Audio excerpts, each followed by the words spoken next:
all for letting me come hang out and play. There's nothing like coming into a party when it's in full swing. I definitely felt that as I was arriving, like, ooh, I wanted to like catch the vibe real quick. So thank you for allowing me to catch up with you. The last time I was with some of you was February 11th of 2020. Jen was there. I think Dean was there. Is anybody else there? I was there.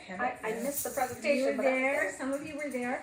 Some of you maybe heard about it a little bit.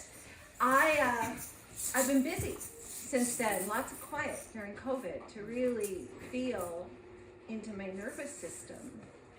And my nervous system was asking for solutions to the human condition. Now, I would tell you that that was not the first time my nervous system started asking for it, but it was the first time I felt empowered to maybe address it. And so I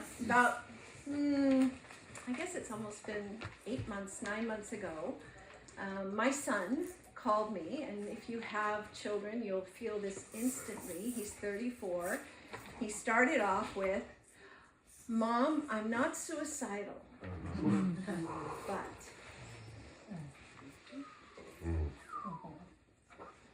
And I got real quiet, and all the mom stuff. First of all, thank you, son, for being solid enough in your truth to hold that truth with me. And then he says, "But you know, all this, I have 4 grown adults, and 3 of them are in medicine work too." And so he said, "You know, all this beautiful medicine work, Mom, it doesn't do me any good when the rest of the world is so fucked up." Oh, wow. And I said, "I hear you, son." And he says, "You know, can't you do something about it?" And I said, "You have given me far more credit than I am worthy of, but I hear you." And so that sort of began the latest chapter of what I'm calling sort of a breathtaking movement of love.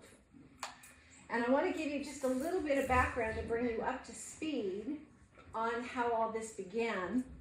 And so this is my way of helping you drop in. Just imagine now that I've done this for hundreds of people who are not on medicine. So that I use music as my medicine to help them drop in. So these words from Mark Nepo hold my heart in such an open place. So I sing this song probably 10 times a day. And I'm going to let you listen through the lyrics twice and just hold this frequency with me. To listen is to lean in softly with the willingness to be changed by what you hear. To listen is to lean in softly, lean in soft with your heart, with the willingness to be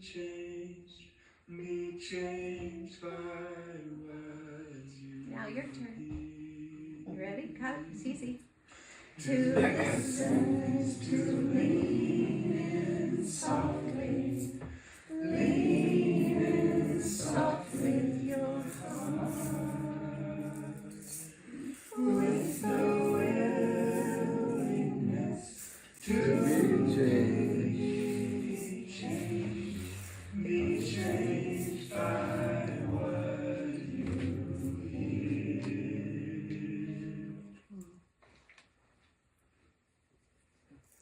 To listen is to lean in softly, to listen with your heart. How does your body change when you listen with your heart? Mine kind of leans and opens. Where does yours open, John? It's softened. It's softened. Yeah. Yeah. And what's the difference between listening up here and listening from here? Everything. Hey, you can do it. Pass the class. You may go home and go to sleep. The tears were able to come. The tears were able to come. There's a tenderness in that listening. There's a whole different lens of perception with that orientation. And that's what I'm inviting into this space with us today. It's a whole new orientation, not so foreign to most of you, but foreign to people not like you. And so, I don't know if you notice, I had a little signage here at the front. Behind the scenes, I'm taking you into the teacher's lounge with me. I want to walk you through the backstory of the JOJI Experiment, the latest chapter in my hope to make my son's nervous system a little bit calmer. And I'm doing that because I'm just like you. I'm a medicine carrier. I hold space and I hear the heartache. I hear the hopelessness. I hear the sadness and the grief and the existential exhaustion. That is the pervasive theme in every person I sit with these days. There is just a place where their nervous system is starting to make itself known. And I'll talk more about nervous system as we go on through this presentation today. But that's what I want you to feel into at this point, is your nervous system knows the difference between truth and falsehoods. And the more we allow that to be our filter on our lives, the more we tend to align on the path of truth for our lives. Is that bing, bing, bing something we can stop? Yes. Thank you. Yes, everyone Thank can you. silence your phone. Only because I'm a digital distractible No, human. I was just thinking the same thing. Thank you so much for that. All right. So, no, we don't need to go there again. So let's get the map. Let's orient to where we are here and now. The first 30 years of my adult productive making myself of value to the old construct was spent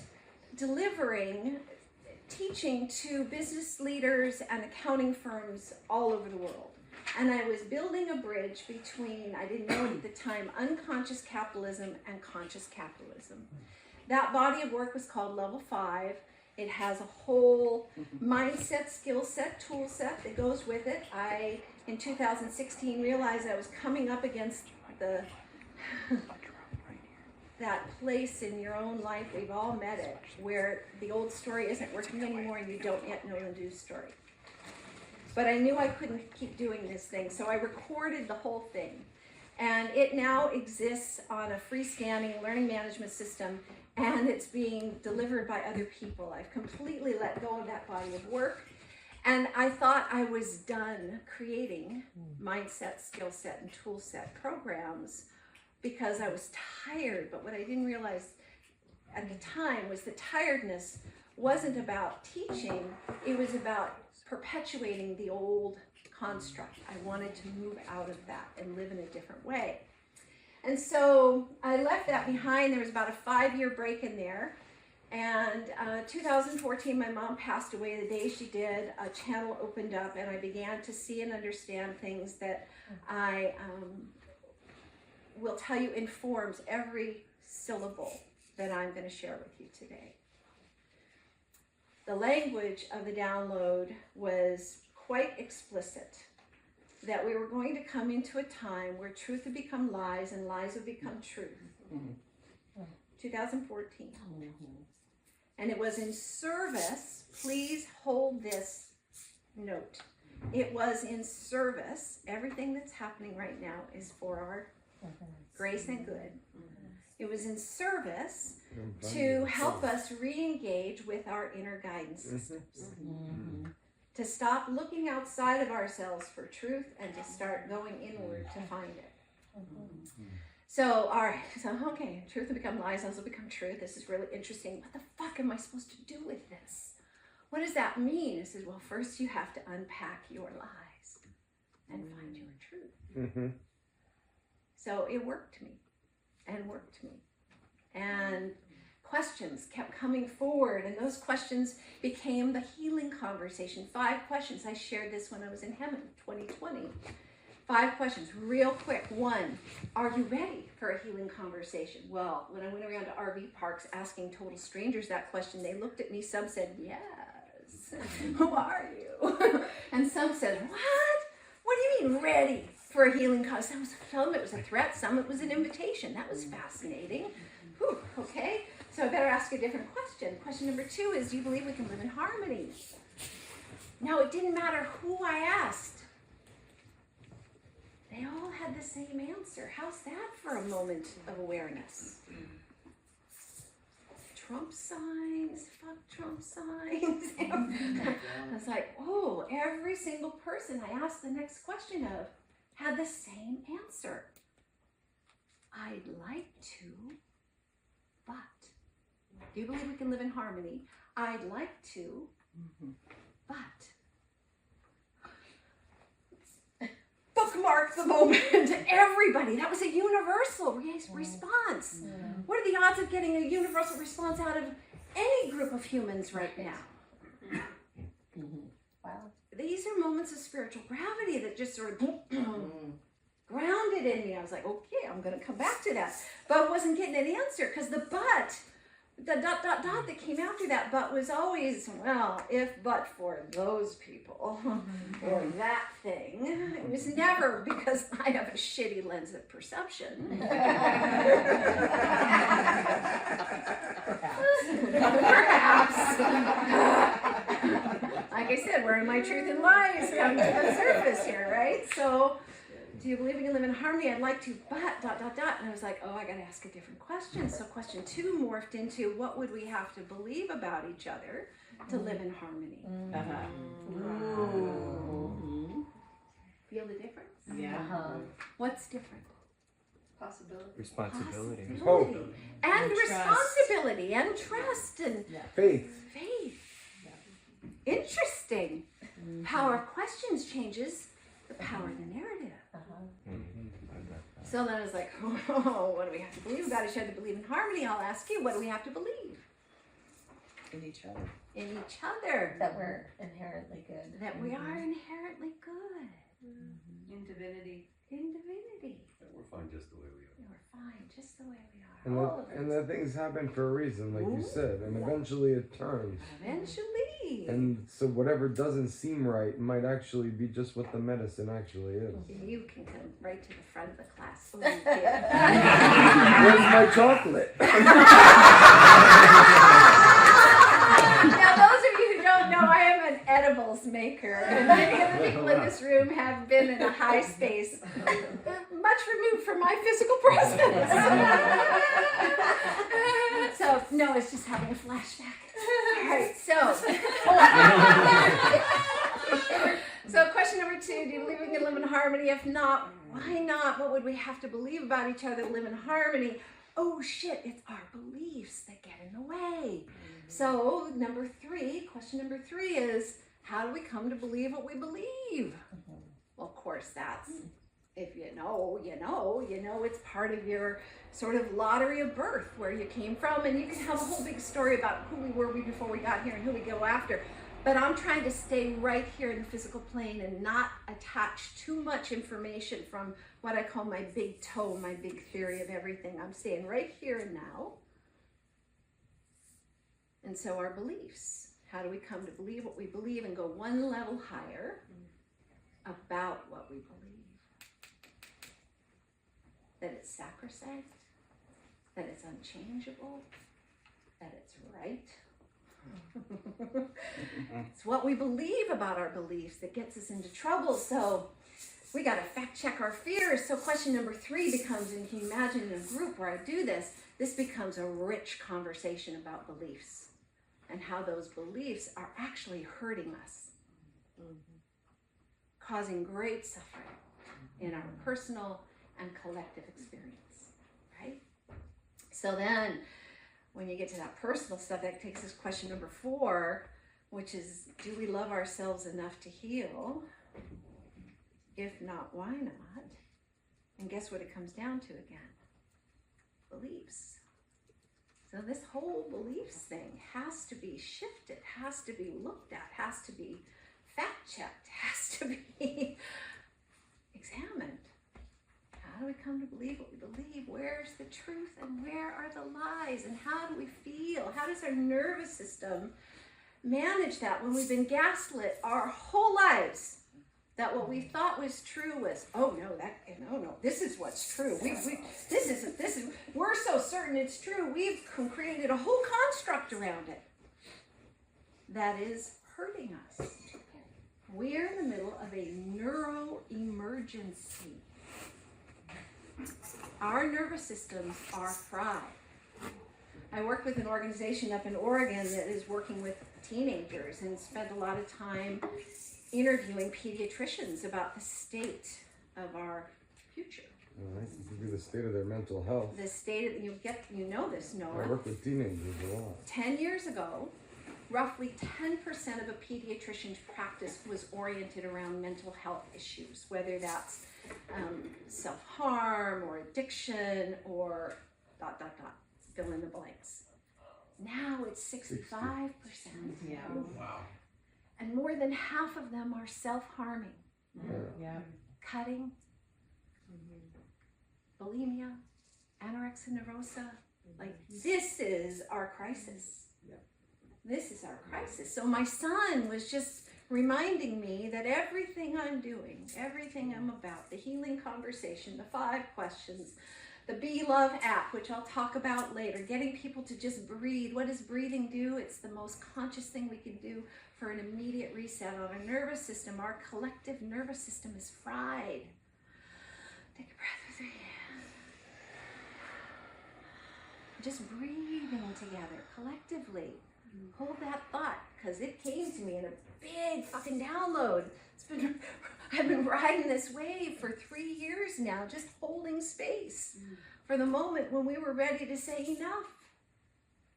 I give, the old story isn't working, and that's what my son was saying to me. Mom, it's not working. I'm not suicidal, but I'm not sure I want to be here. I'm not sure I want to be here. This human experience is not making sense. It's going against sense. It's going against my biology. It's going against my nervous system. It's going against my well-being. The life that we're living is going against our well-being. So then question 5, just to wrap that baby up in a bow, is what's your role in the healing conversation, in the healing of the human story? In the healing of our communal nervous system, what's your role? Well, we all know, first and foremost, it's to do you.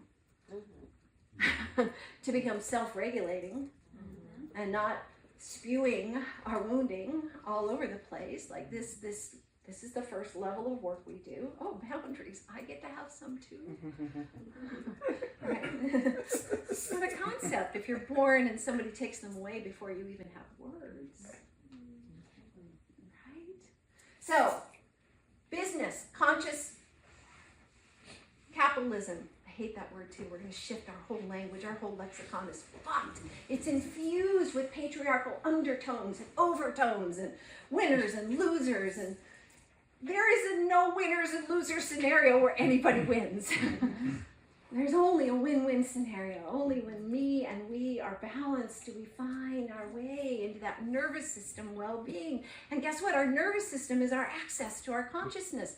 And if you have been hypervigilant your whole life, the medicines. That's the problem. Oh God.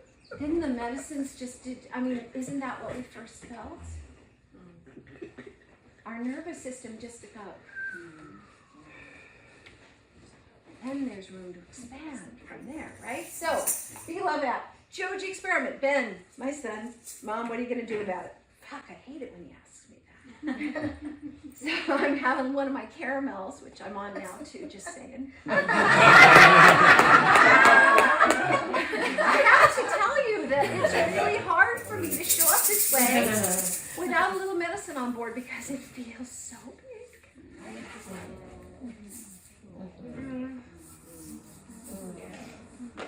Who the fuck am I? Except that I'm really good at building bridges. I'm really good at mindset, skill set, tool set. I'm really good at understanding maps and mapping things. I've been called a soul cartographer because that's the work that I do. And when you map your own trauma and your healing process, you become the wounded healer who can help others find their way through that mess. Relate? Yes? You now have a yes in your hand. Where's mine? Where's mine? All right, give me one back. Give me one back. Anytime I say something or you feel a resonant space with me, okay, it may sound like rattlesnakes had found this room. So Well, we had dragons yesterday. What? So I started out with this thing called the JOJI Experiment, and it was in service to addressing this sort of crisis of hope that we're in, this place where we are struggling to want to be here, struggling with the human experience. And another way I think of this is we have not yet collectively consented to the human experience. So the JOJI Experiment is kind of I'm real sneaky sometimes. I won't be sneaky with you because I'm bringing you into the teacher's lounge. Can't talk about consciousness, but I can talk about hope.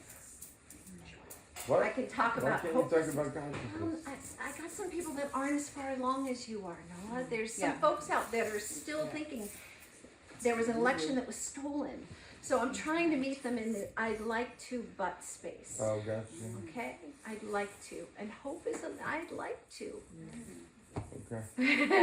That's where I can meet them. Good. Right? Hope. Brings it here instead of out there. That's right. That's right. And there is a universal thing about hope. We all have it.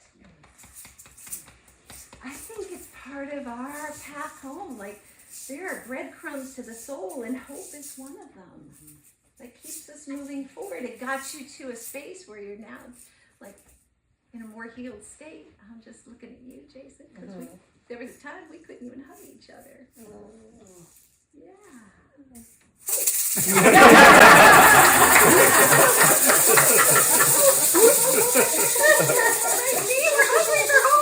So I went out and I did this thing, and I said, I'm just Jen, who's been my partner in crime, and Tom and Dean and Gary, all part of the dream team that's behind me on this.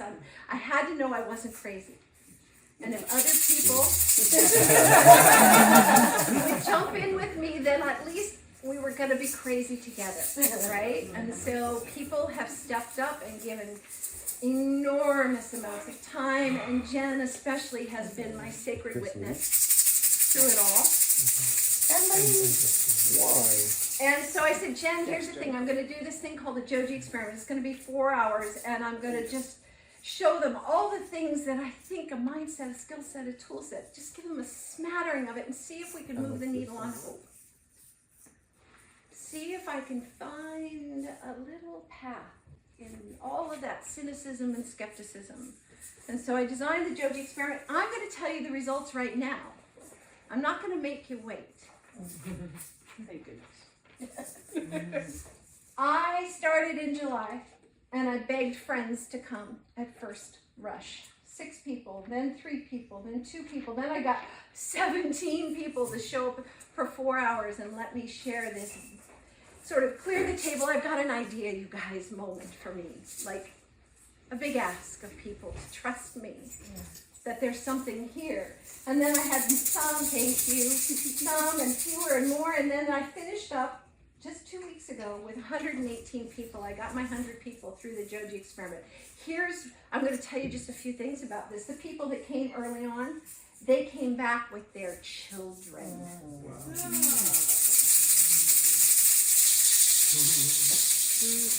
Feel that.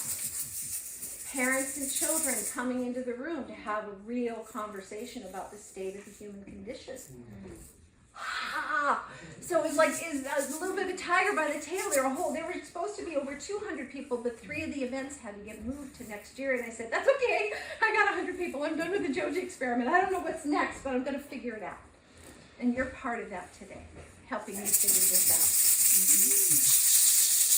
So that's why we're in the teacher's lounge. I want you all to feel this. So my first questions to the group was, please enter the number above that best represents your level of confidence in this moment that humanity can break out of self-destructive patterns in favor of healing and wholeness. That's a mouthful. bottom line is, can we wake up in times not to kill ourselves off this planet or kill this planet, right? And so turn in your score. So everybody got a piece of paper and they gave me their before score and their after score.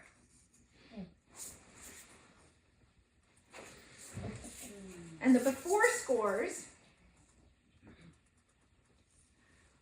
were here, 6.5, 6, 8, 3, 7, 5, all, pretty consistently 6 7s. And then I did a group. I just want to give you an insight, Noah. This was a group of single queer women over 40. Look at the starting score. 4.1 versus 6 and 7s. Wow. That is a statement about the human condition not working for a whole bunch of humans in this plane.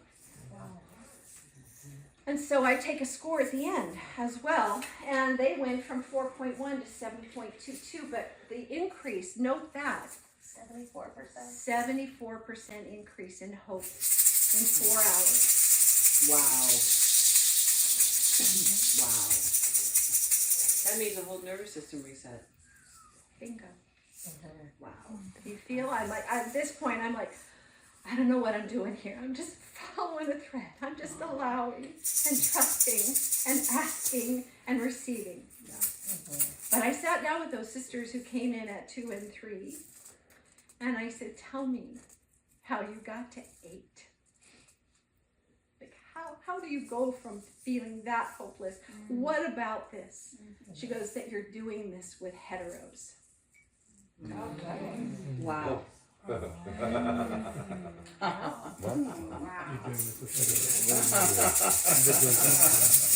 means that the heteros are open to a conversation that's different than The same old story. normal story. So I'm just taking notes. I'm learning. I'm watching. This thing's just, every day I feel like I'm walking on holy ground. Sacred ground. Sacred ground. So I ask them, I take their scores. You can see where they all ended up in the spreadsheet. And this is how the JOJI experiment begins. Are you gonna do a follow-up assessment like a year out? Everybody asks that. Is it sustainable? How long did it last? That's because we're afraid to trust. I'm gonna, because I'm a data freak. But that question has been asked more times than it's worthy of answering because we don't trust. Cynicism, pessimism. I had to look up the difference. Can I enlighten you? Yes. Cynicism is you don't trust humans. Pessimism is you don't trust the human experience. And so now your brain's going, well, what the fuck am I? What little cynicism? Work it out on your own time. But the point here is this hopelessness has a unique signature in each of us.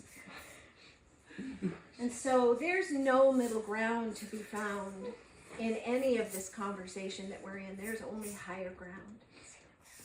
And so that's the path I'm following, is what is the highest possible conversation I can have with every human.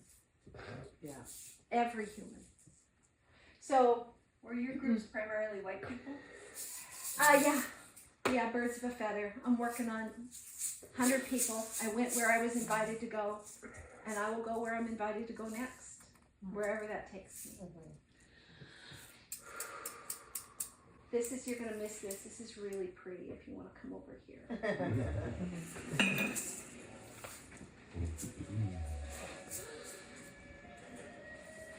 Some years back, we were elders sitting at a campfire in Lakota country. Leaders were sitting there. Bulls Crow, Matthew King, kills enemy. I can go on. I was a youngster then, younger. All those leaders worried about him, worried about the 7th generation. And Louis Badmoon, I don't know if anybody here remembers Louis, but if you ever met him, you'll never forget him. Louis says, God damn it, he says. What the hell are we just hanging around here for? We should be doing something about this. He says, look at us. He says, look at the power we have. Put our medicine together, he says, and bring the rain and flood them out. He says, put our medicine together, he says, bring the fire, he says, burn them. Bring the wind, our grandfathers. We can do it. The leaders sit there quiet. They said, geez, Louis, we better think about that one. Well, he says, God damn it. They'll never listen until they have to suffer. Well, we didn't do that. We didn't have to. Our brother brought it himself. It's here now. The fire he's talking about is here, it's burning right now. The wind he's talking about is just beginning. The water, you want more, you're going to get it. And those that need it won't get it. No, these are the prophecies. These are what we heard. These are what we know. We've been told again and again. 200 years we've been listening to the prophecy. And the first thing you understand is, oh, they're here. Oh, that happened already. That happened.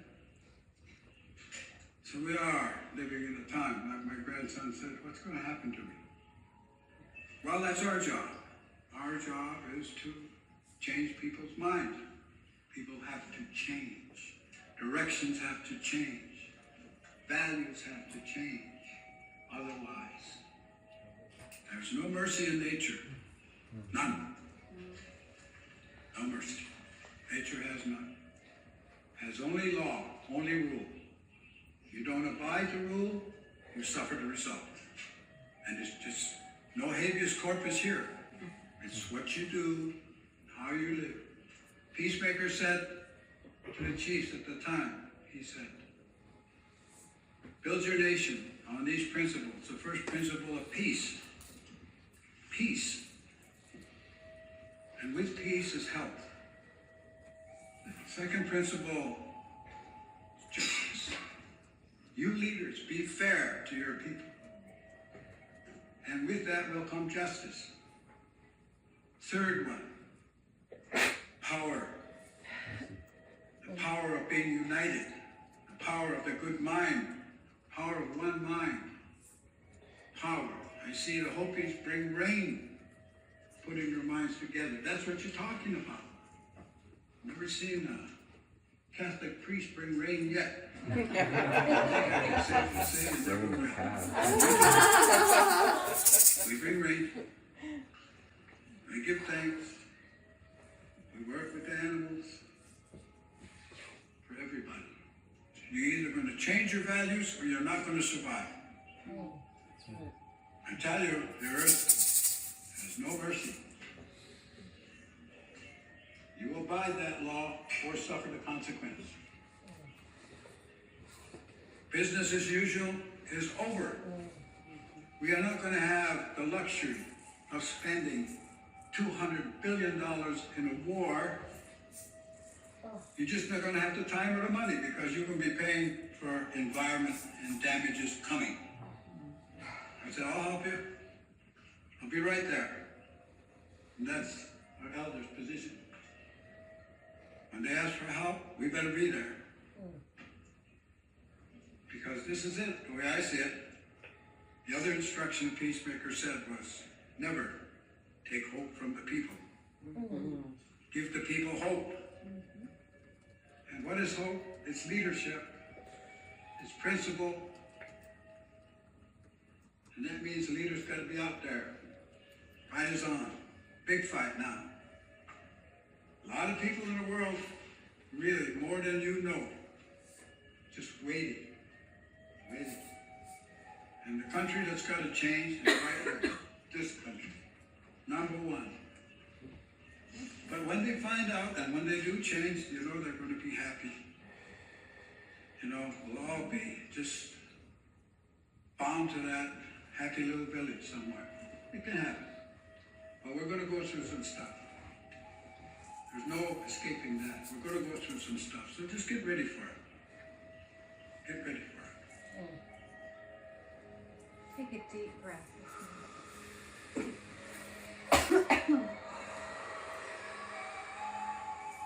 One more time.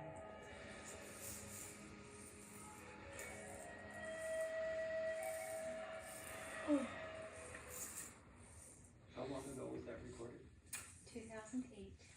Oh. Chief Warren Lyons. And the people who committed to creating a video, I thought I better get their permission, right? But how many times do you ask permission to use somebody's materials and you get copyright stuff thrown in your face? They immediately came back within 12 hours and said, yes, please. Mm-hmm. Where the truth and the lies, notice the intentionality, the motivation. All around you, people are showing you those who can be conduits of trust and those who are not. Mm-hmm. What stood out for you there? Hope. Hope. Hope. Don't take hope from the people.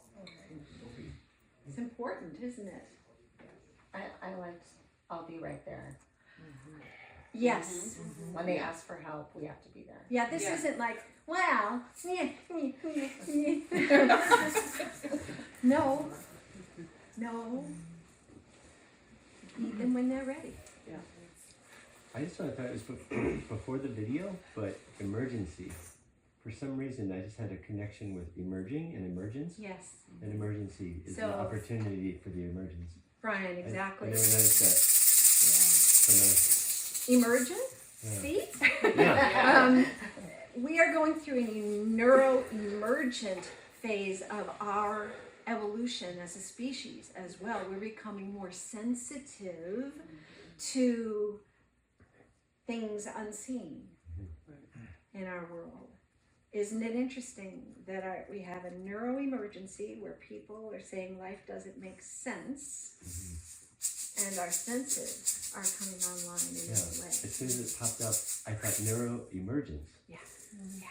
And Right. then that's when it happened. Neurodiversity, also neuroemergence. Right. Yeah, I've been smoking on that one. Thank you for bringing it into the space, right? And the word for crisis in Chinese automatically means danger plus opportunity. Oh, I love it. Did you hear what she said? The word for Crisis. crisis in Chinese means danger / opportunity. Oh, wow. Yeah. Right? Contains both meanings. Lens of perception. Best of times, worst of times, right? So he said there was no mercy in nature, Yeah. but we are nature. I think he's Waking up to that. Indeed, we are all one, and I'm going to talk to you about quantum preneuring and quantum engineering because that's where we come into the oneness. I think in this he's referring to Mother Nature and her. Yeah. She's not saying, "Oh, I think I'll just rain on this house." Right. No, it doesn't work like that. When people stand there after a tornado and say, "I feel so blessed, my house is still standing," and the person across the street is standing there in ruins. Right. You're not blessed? Yeah, I did that whole God thing early on. Catholic, evangelical, Christian, Mormon, taught Sunday school for 15 years. Wow. That's a whole different trip. We'll talk. Caramels are good. The feeling tone of the video, of its calmness and its timeline, but the patient quality and speaking of things over a 200 or 400 year, 7th generation timeline, even that, like, part of the exhaustion is the pressure of the emergency. Yeah. Right. And that it really does feel like we haven't been able to activate quickly enough as a cohesive unit. But they have a different view. It's like you'll either do it or you won't, and then the world will continue. And there's something in that acknowledgement of both choice and surrender that I found very, very moving. Thank you for that reflection. Yeah. And moral grounding, because like coming from a very clear place. Yeah. Yeah. Feel it, right? Nervous system knows truth. I So, think that, yeah. I was just going to say that the truth in nature and the clear boundary, and then what we've been working with, a little bit in terms of responsibility to love and where that clear boundary is also when you're responsible in that way Right. and reflective in that way, and how truth is such a, you know, automatic, it just holds that space always, right? Yeah. And so how can we be then responsible and responsive to that call, right? Beautiful. Thank you. You can tell. Somebody said, "How long is this thing going to last?" I said 6 or 7 days. I only have until 2:45, so I will have to keep some of the yumminess of the conversation in check. But you can imagine how this conversation just expands and expands. Hold that with you, teachers. Thank you. All right, accepting the invitation to change is the first step. And so people will change in one of 4 movements. When they hurt enough, they have to. When they see enough, they are inspired to. When they learn enough that they want to. And when they receive enough that they are able to. Isn't that beautiful?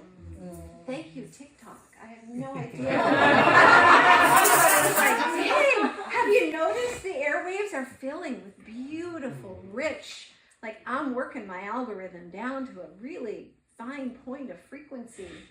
So here we are, you know, on this imaginal quest.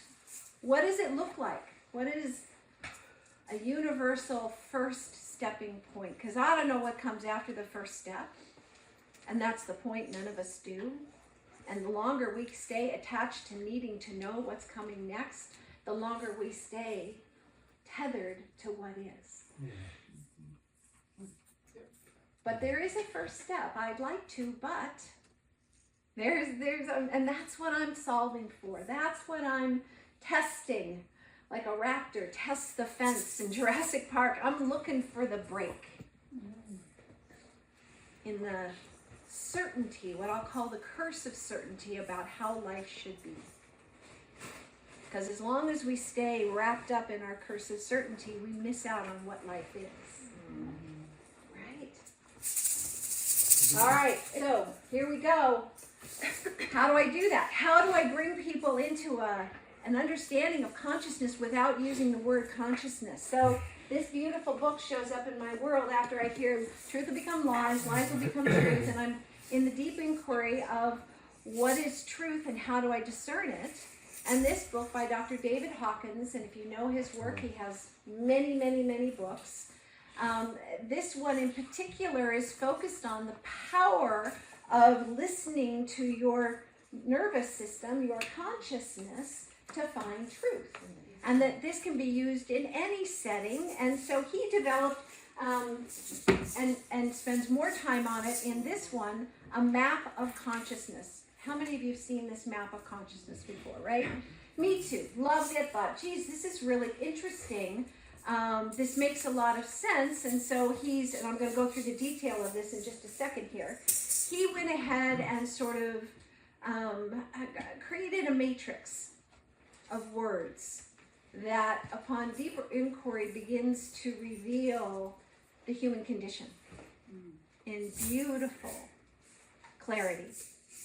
And so I had read this book a few years ago and loved the map, began to share the map in my presentations around the healing conversation, but people weren't getting it at the level I was seeing it. I thought, well, I need to bring this to life.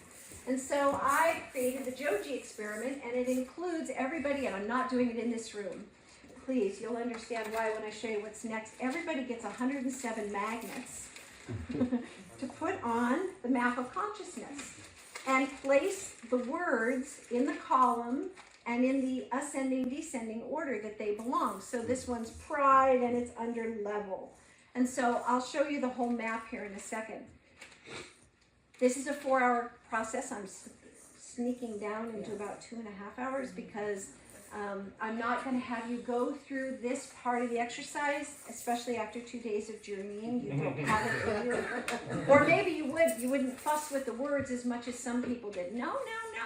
This word goes here, this word goes there. It's an interesting study of people's attachment to certainty as I've been doing this exercise with lots and lots of people.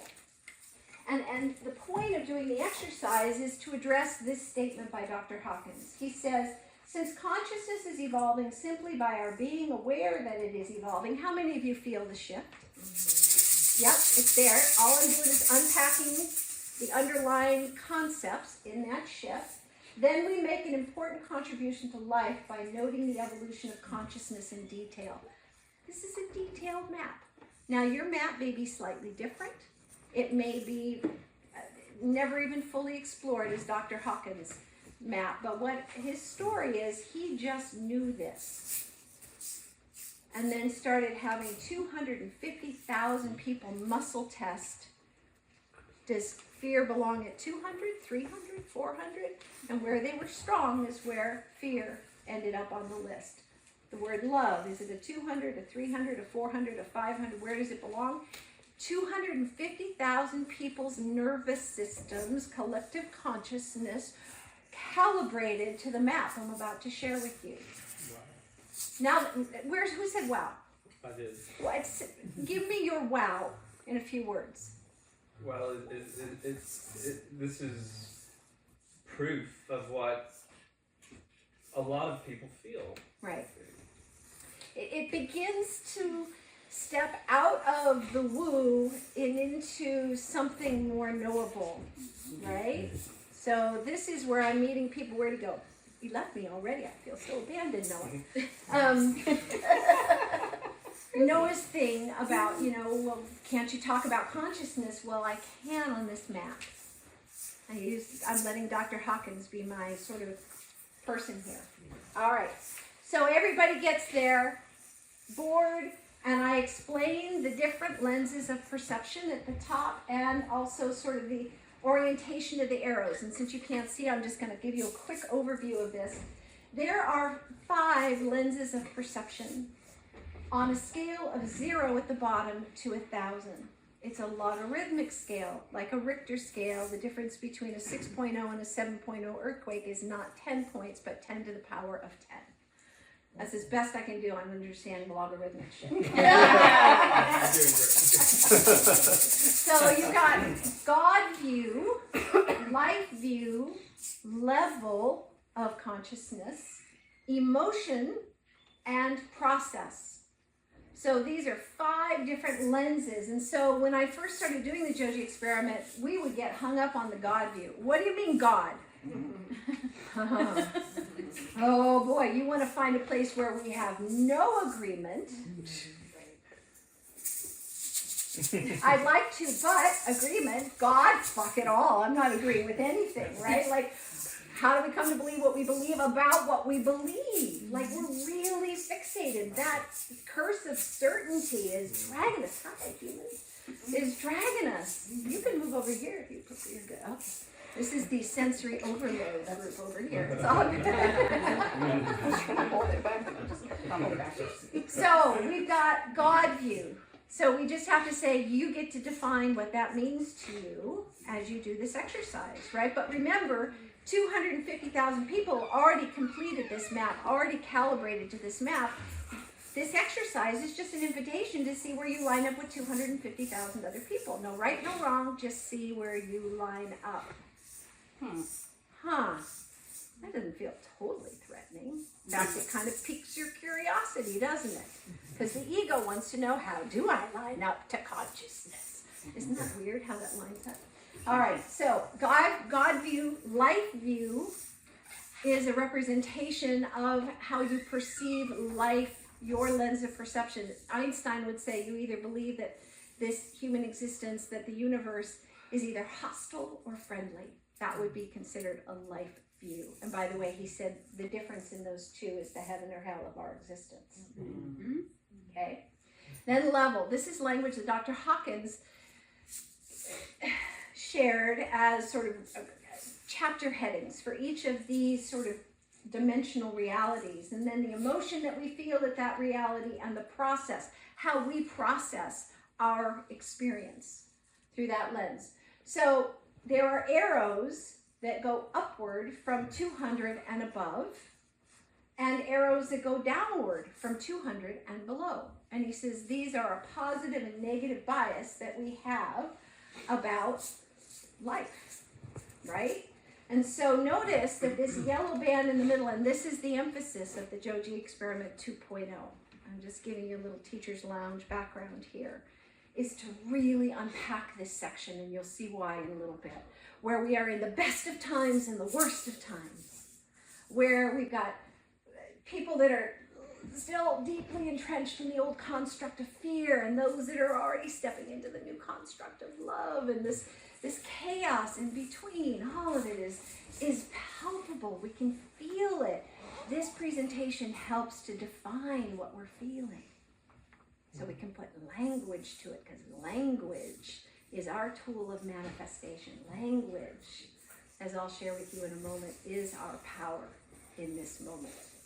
So they get their maps, they get all their words, and then they build. And I've done it with 2 people working together, which was fascinating. You think it goes there? What do you mean? I think it goes here. What's the definition of that word? Like, we finally have to navigate our preferences with another human about consciousness. That's interesting. I've done it with groups of 4 people working on it. Well, that was just a fucking free-for-all, I gotta tell you. They at that point, they all just started muscle testing each other. Got out of the ego. Stepped into that collective nervous system, our collective consciousness. So that was, I'm taking notes at every JOJI experiment. I am learning. Humans are showing us they're ready to step into something that makes sense for their nervous systems. Okay? So we build the map, and I give everybody the red column just because I want everybody to have a win. Because as we begin to go through these layer by layer, starting at the bottom, working to the top, I tell people, if you line up, if one of your words matches up with Dr. Hawkins' 250,000, give yourself a shake. And now immediately people are like, well, I might be shaking more or less. And I say, here's the deal. If you hear the shaker go off in the room, you win too. Everybody wins. My win is your win. Your win is my win. Now we're in a collective nervous system state, a hive mind of pursuit. Right? So here we go. I walk them through, and we start at the bottom. And the bottom layer at 0 to 20 frequency of life force. Out of 1,000, right? This is barely here. The core of our existence is shame. Right? That shame core. That is, I'm going to talk more about that in a few minutes, because that is the heavy lift we have ahead of us, is our collective shame core. Right. To be continued. Shame. And here's what has to happen for you to feel that much shame, to live in that shame. Your God view is that God is despising. What language would a God use to communicate? Original sin. Original sin. Wrong. Right? Wrong. You are not worth anything. Now, if you read the Old Testament, I used to teach it. There's some language in there that gets pretty funky, pretty hard-nosed, right? And then we had to reimagine our mythology about the things we didn't understand, and then the New Testament, and then, we're still reimagining all the things we don't understand about this human experience. But what we do know is this shame thing ain't working for us. And I'm going to introduce you today to something I call a shameless healing bridge. When somebody steps into our yurt, called Grace Sanctuary, it's a shameless space.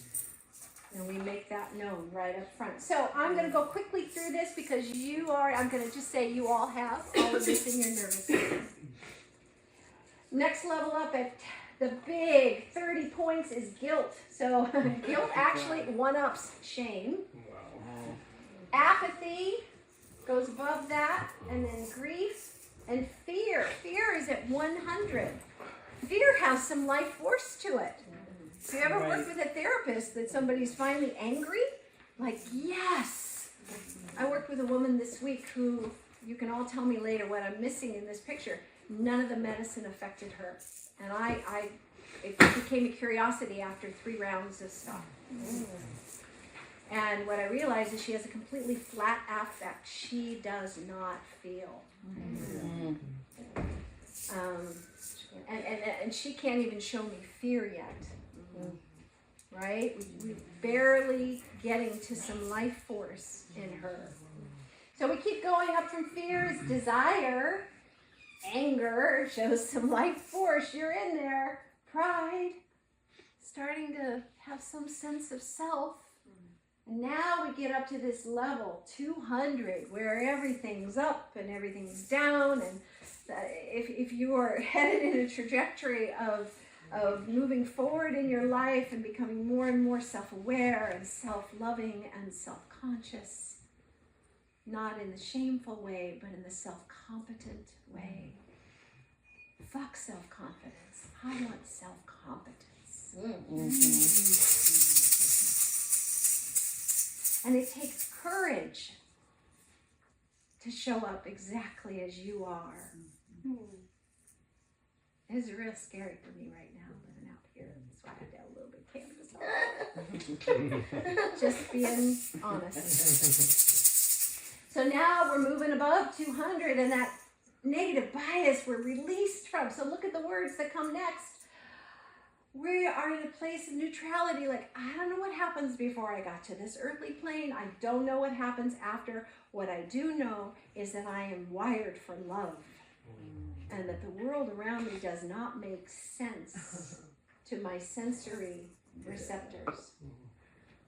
So I am here to solve for X. X is love in every moment and every day, and that is all I'm here to say. In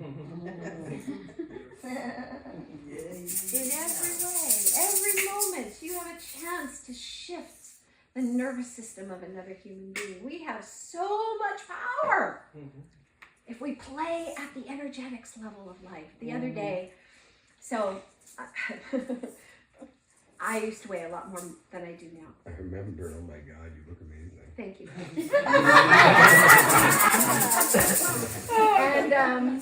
And I've dropped like 50 pounds this year, and thank you. Took me a whole lifetime. Had to keep getting down to that core deprivation wound. Addiction's hard work. And so I thought it was time to start strengthening my muscles. So there's a little gym in my village. And I walk up to the door, and somebody had already said he's only open from 7 to noon. And I was like, I don't care. I just need his machines, and I can do it in the morning. This is all good. I walk in. There's a Trump sign. And this is going to be so much fun. And I go in, and there's a "Don't tread on me" sign. He's an ex-Navy SEAL. I can just feel his dimensional reality. He's right about 175 by his behavior. I can just tell where he's at, right? And I shouldn't prejudge, but the look on his face after I said what I'm about to share with you told me everything. And I said, so I'm looking for a place to get some weight training, my muscles, and I've lost 50 pounds this year, and it's just time to start to engage my body in a whole new way. And he goes, wow, 50 pounds, how'd you do that? And I thought, oh, I'm going to tell the truth. Psychedelics.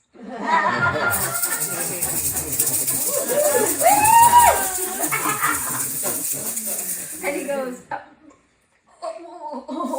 what does that mean? And I said, well, so here's how it goes. When I was a baby, I was molested by my father, and I didn't have any boundaries, and so I put on weight to serve as armor to protect me from an overreaching, unboundaried man who hung out with other overreaching, unboundaried men.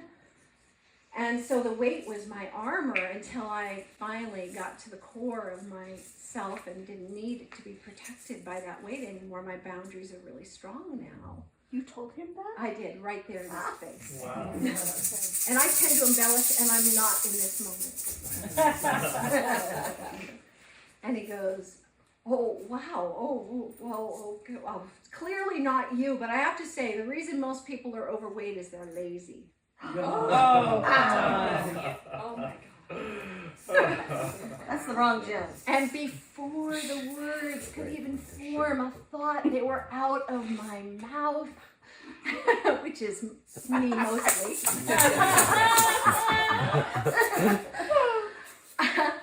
I said, you know, a year ago you'd have called me lazy too. Wow. Mm-hmm. And I said, I'll let you go. And I left. We have to have courage, my loves. Yeah. We've got to embody our truth. We get to be a pattern interrupt in somebody else's life. His nervous system is on rewire. In that moment. So now I'm just going to move up the rest of this. 310, willingness. This is where hopeful starts to really take root.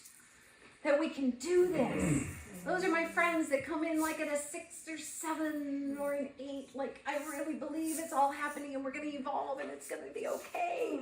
Like this, most of us are hanging out here. This is our, this is a water cooler that we're hanging out around. This hopeful thing, right? That's why we show up, right? So then 350, acceptance. 400, reason. Then love at 500. And beyond that, there's this joy thing. I have hung on to joy my whole life.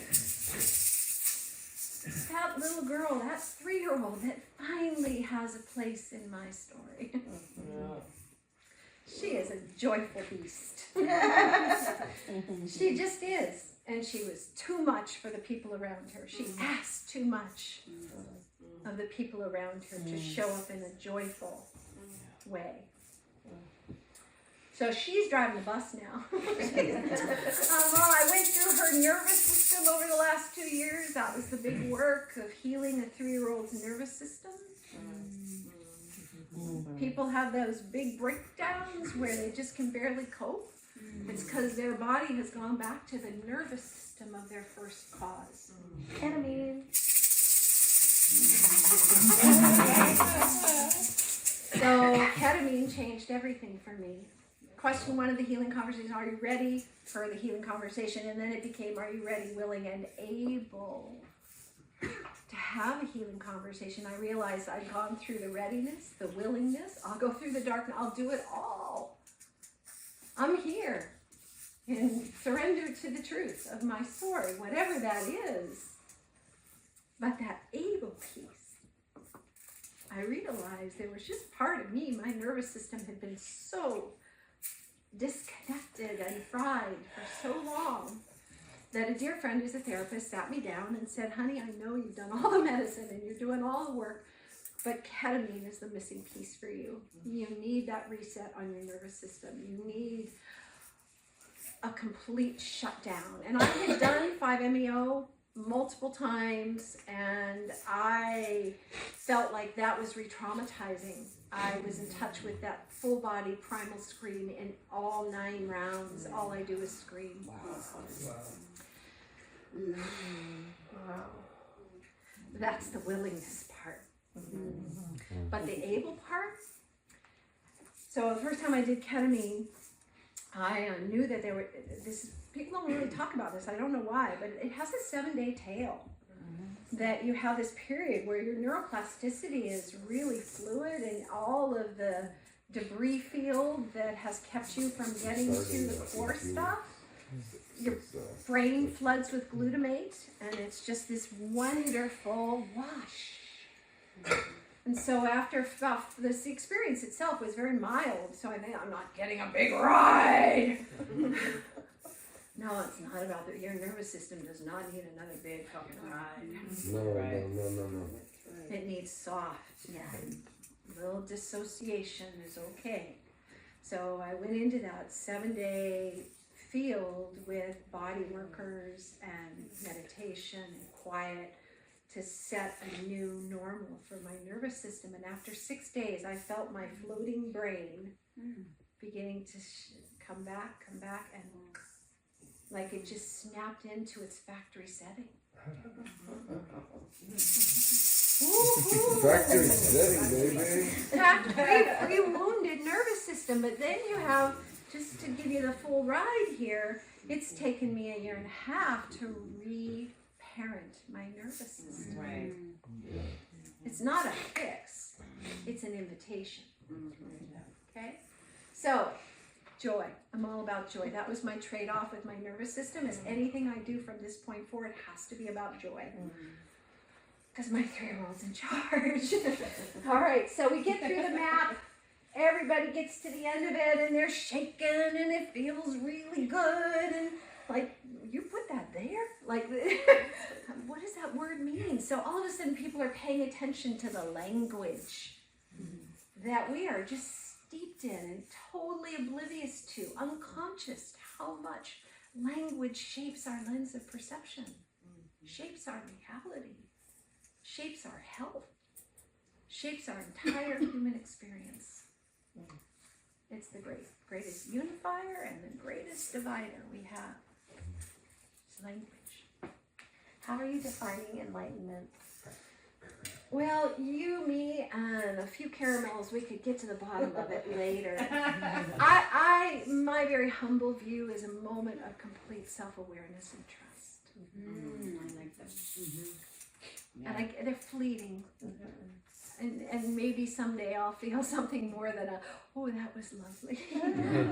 That's as far as I've gotten. I think it's just called pink. Can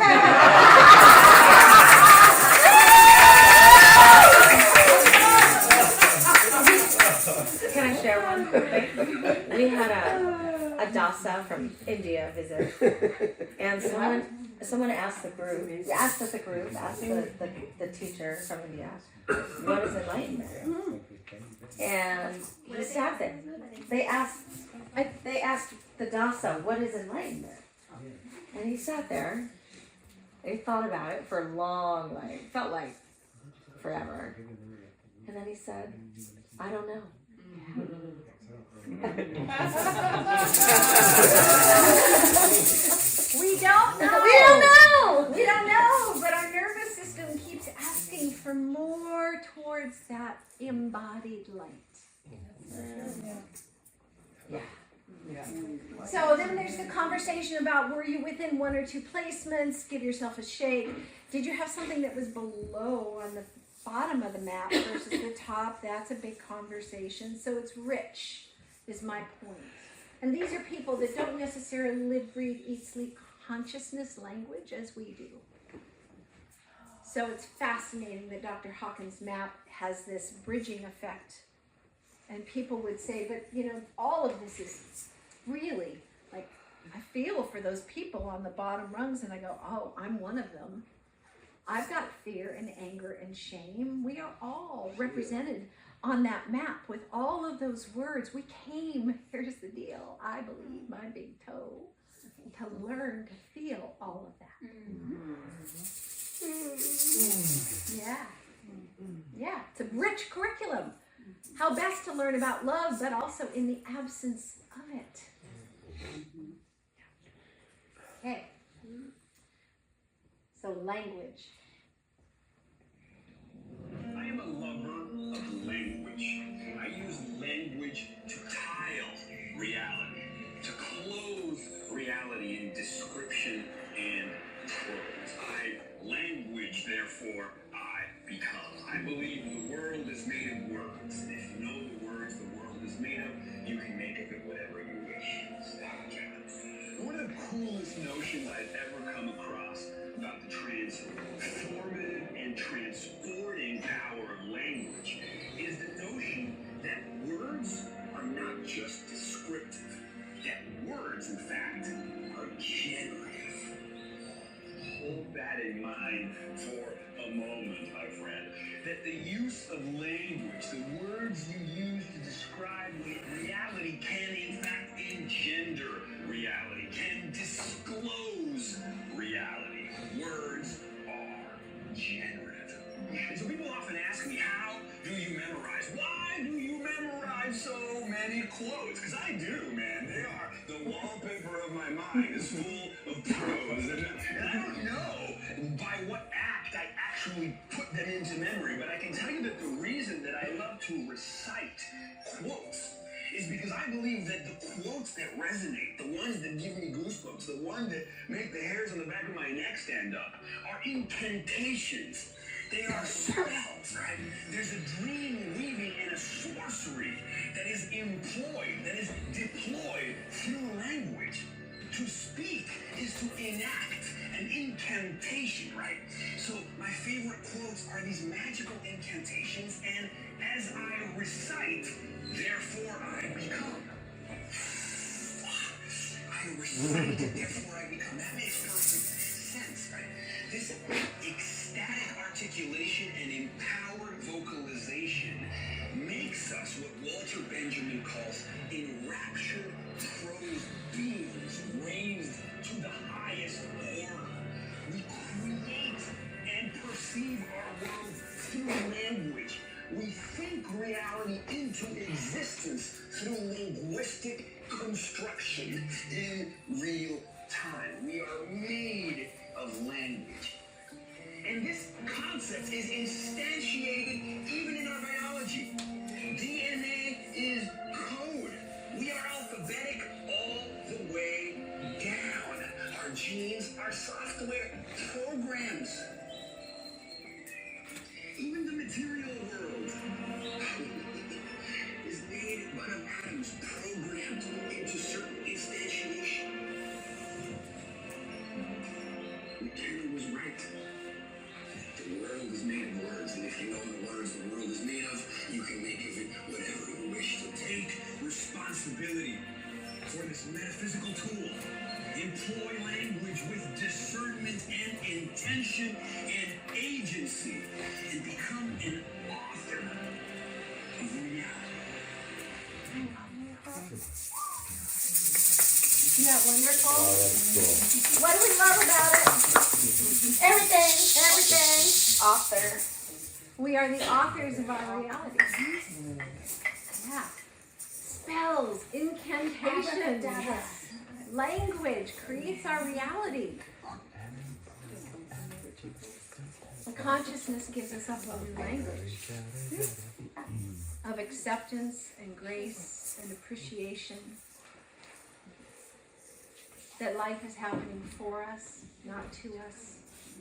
That we can move from victim of our story to students of our story, go to school on our wounding with grace and compassion.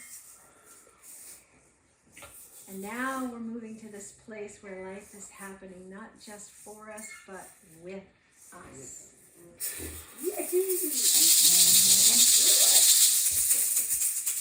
Well, I'm going to show you how I know that.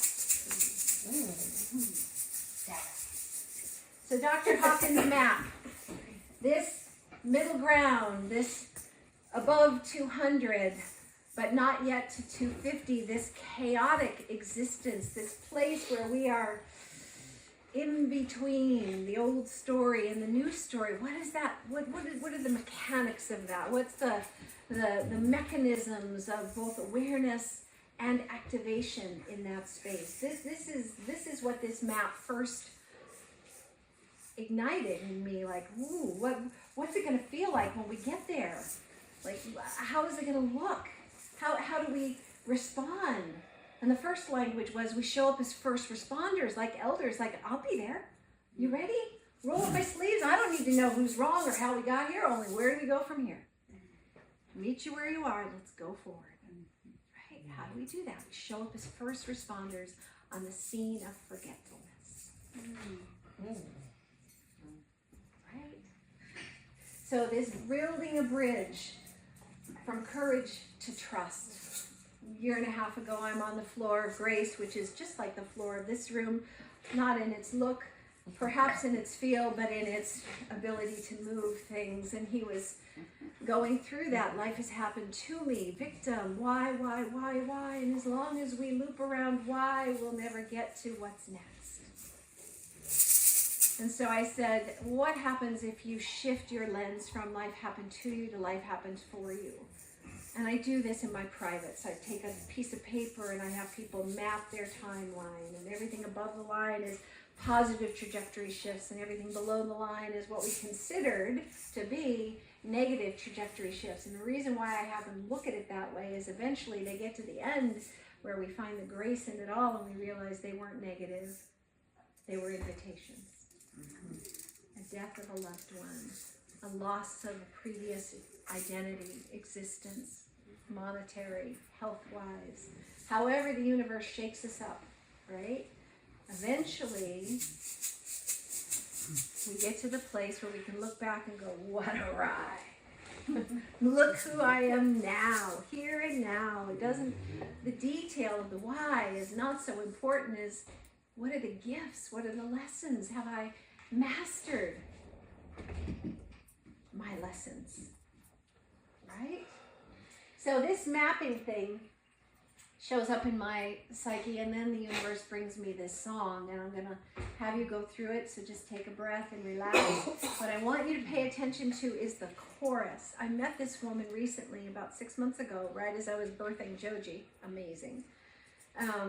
And this song had been playing in my sort of personal stay in it, stay focused, that we're building a bridge. I did a TED Talk in 2017 about bridge building, like bridging is my thing. How to go from one state of being to another. What are the shift mechanisms that help people change their state, right? And so here's the song. She was arriving at an artist retreat residence, going to be there for 3 weeks, and COVID hit, and she was there for 6 months and wrote this song. Wow.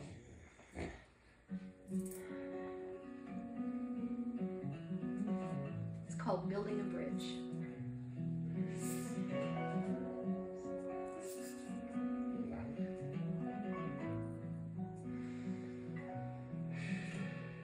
Here we are, standing at this slippery precipice, easing our way vertical to the pathlessness. As we spiral in descent, it's hard to see if we're on track. But one thing is for certain, there is no turning back. What will you sacrifice? What will you leave behind? What do you carry in your spirit, soul, and mind? What hardships have you gone through that prepared you for this strife? What gifts do you offer at the altar? There's the anthem right here.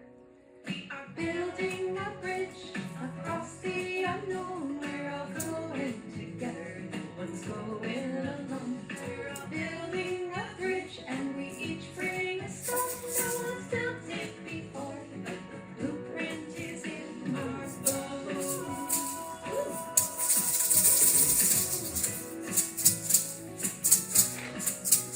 We've been living in a sick way that won't work anymore. Now that the sickness is inside of us, we can no longer ignore.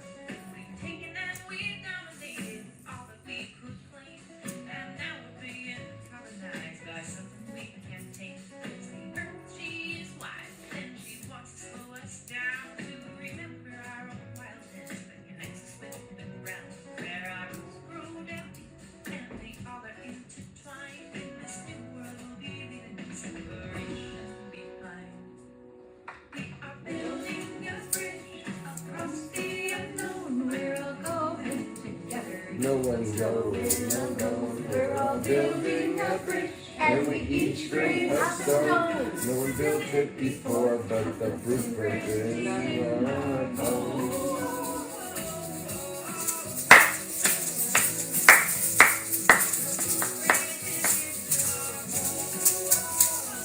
We each bring a stone. You are the stone.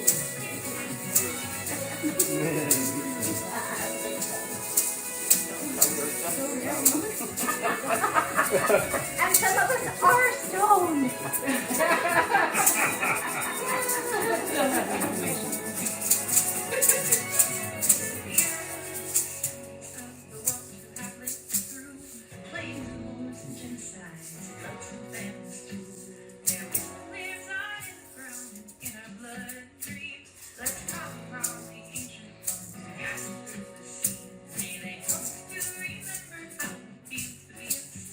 With the rhythms of the earth that burns,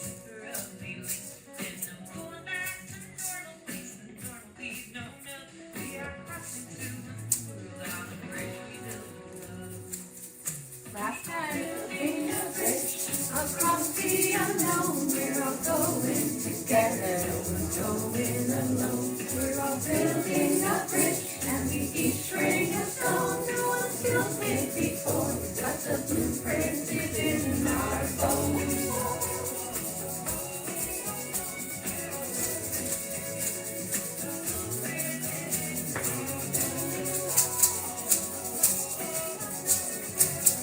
Building a bridge.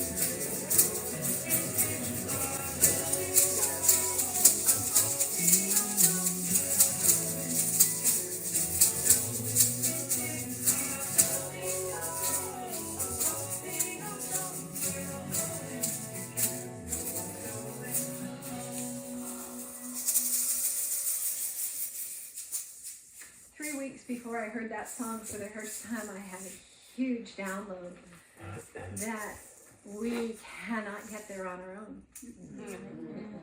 That we have to figure out how to do this together. Joy of joining in. We gotta find the joy of joining in on this bridge building thing that we're doing. And each of us has a stone to bring, a beauty, an essence, a truth. So question number 4, the healing conversations. Do we love ourselves enough to heal? What is your work? Question number 5 is to heal. To do you. To go all in on you. 22 years ago, I had a pulmonary embolism and died. And when I was on the other side, I was given a choice to come back and consent to the human experience. Or not. Oh, fuck, what does that mean? 17 days more on morphine. What does it mean to consent to the human experience? Talk about informed consent in a physical body. We're not talking about test subjects in a cancer trial. We're talking about test subjects in a human trial. Wow. JOJI Experiment brings informed consent front and center. Sign your form. Sign your form. The human consent If we knew all the challenges up front, would we have undertaken them? I'm not sure. I'd do a pulmonary embolism again. It changed my body forever in ways that I will feel to the day I leave this body. But the gifts. How many of you have had those moments where you have gone through hell and you wouldn't give it up because of what you gained in that knowing that?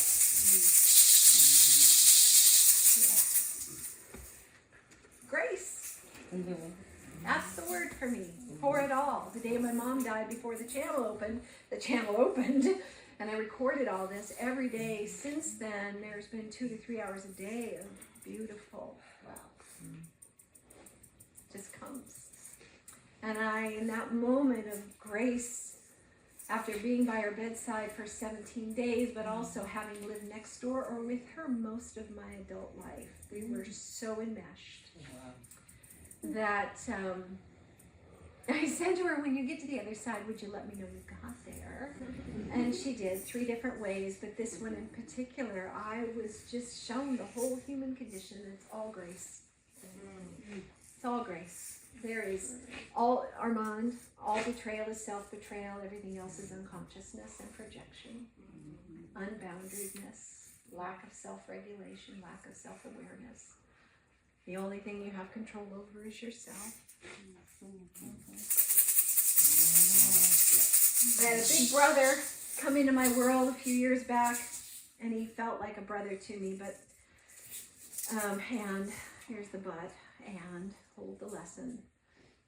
It was really challenging. He made it very difficult for me to be in my home community in Carmel. I was outed from that community, uninvited.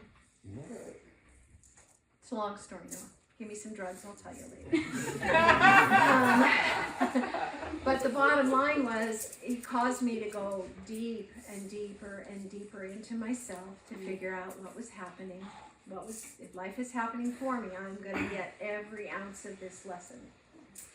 And I've been wanting to come back together with him to see if we could clean up the mess on aisle 3 between us. And he wasn't having it.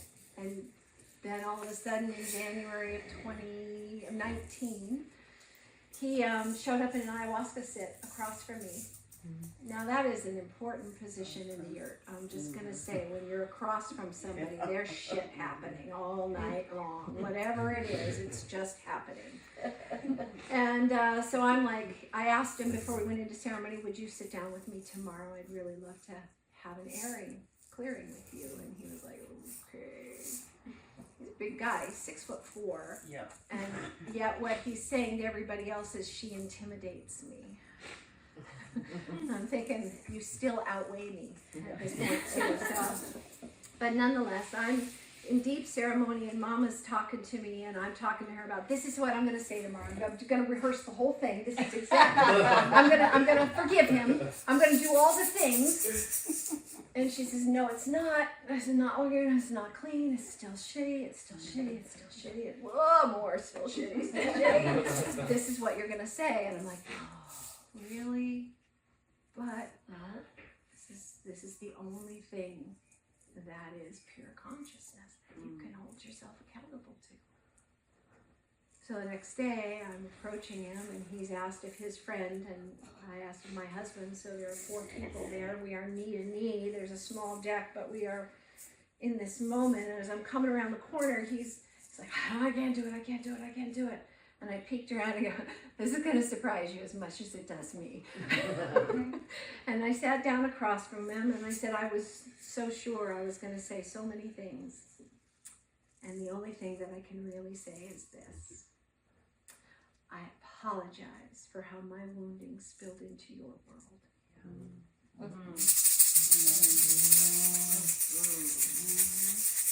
Hard stop.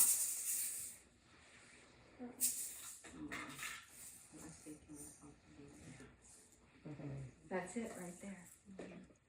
All the rest was still waiting for him to meet me, to apologize. And I thought, oh, all right. Those are the only words that could work and be true. So this pursuit of truth is, it's gonna work us. We have to let go of how we got here. Oh, John, I love you. All right, so courage to trust. Courage to trust. What did he say? He said, well, I wasn't expecting that. I said, neither was I. And I just said, and the gift in all this is boundaries. Thank you. And he said, yeah, for me too. And that was it. We haven't spoken since. Not part of my world. It really doesn't matter what he said, though, did it? No. Right? Yeah. Charles Eisenstein, if I am not brave, what reason have I to hope others will be? Courage and cowardice both are contagious. My choice establishes a principle of human nature. It declares not only who I am, but what each human being is and what our world shall be. Each choice is therefore a prayer. Our choices scaffold divine creation. That is why synchronicity so often congeals around bravery. Synchronicity is the snapping of the laws of probability as reality shifts to align with brave choices. I just love that. The universe supports brave choices. Follow our truth, right? It goes on, and he talks about, the ego wants a promise that if I do these things, there's going to be an outcome of it. Patience is a word that I no longer abide in my life because it always has an expectation that something will come to an end. I have replaced patience with constancy. Does not matter what comes next or what I'm waiting for. It's how I'm showing up now. Right? I love it. So, how do we have that courage to trust? How do we move to that place of this brother on the mat? I'm coming back around to him, struggling, and I said, I'm getting this hit 3 times, and I don't know exactly what this means, but I'm going to tell you these words because it won't leave me alone if I don't. We are here to fall in love with trust. Ooh.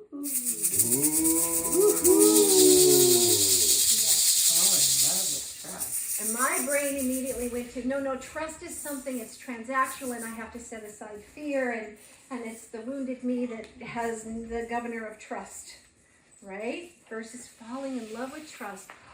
Oh, what does that map to? Oh, I have to fall in love with trusting myself. Oh, how do you trust yourself when you stop betraying yourself? You start making brave choices and showing up in your life. Like, these words work. Think about that. Every day you're here to fall in love with trust. Thank you so much for that welcoming John back. So I have... Some of you are tracking with me. Thank you. All right. Shameless healing bridge. What does a bridge look like for all humanity? Like, you got there on your path, and you got there on your path, and there's beauty in the synchronicities of all of our paths. And at the same time, 5 years ago on ayahuasca, Mama said, there's going to come a time where we're not going to have enough medicine. And we're going to have so much demand for ayahuasca. And for the big medicines, we'll call them the big teachers. Ayahuasca, San Pedro. San Pedro's even, it's anything that takes more than 2 cycles to harvest. Yeah, San Pedro's a 7-year harvest.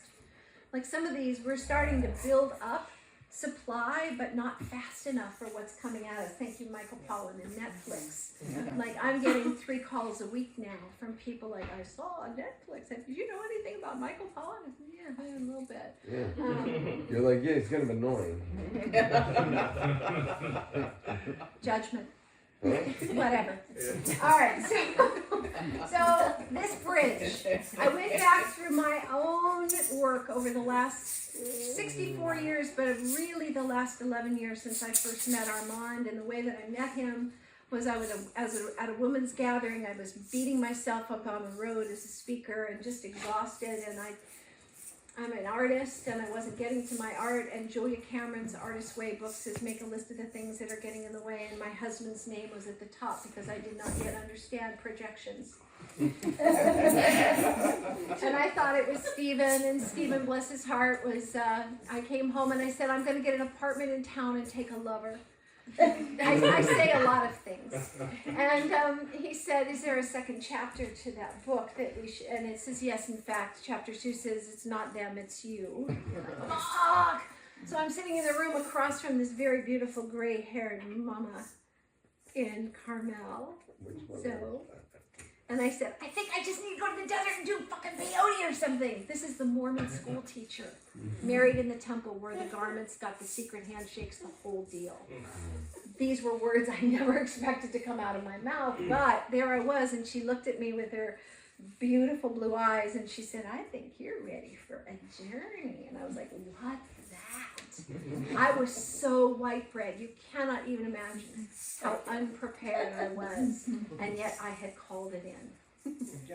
How many of you can map that with me? Oh, yeah. Yeah. So you stepped onto the bridge without maybe even knowing it. You felt a call to harmony in your life, a reconciliation with yourself. There's a longing to belonging. There's a beckoning in the becoming that calls us forward, that lays down little breadcrumbs to your soul, little synchronicities that start to show up. When I hear a book, somebody go, you really got to read this book. I go, yeah, right.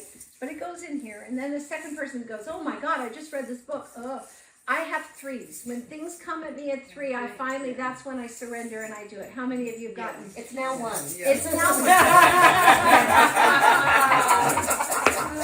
1. You can feel what a 1 feels like, right? Yeah, you know. You're just like, yeah. So I answered the invitation.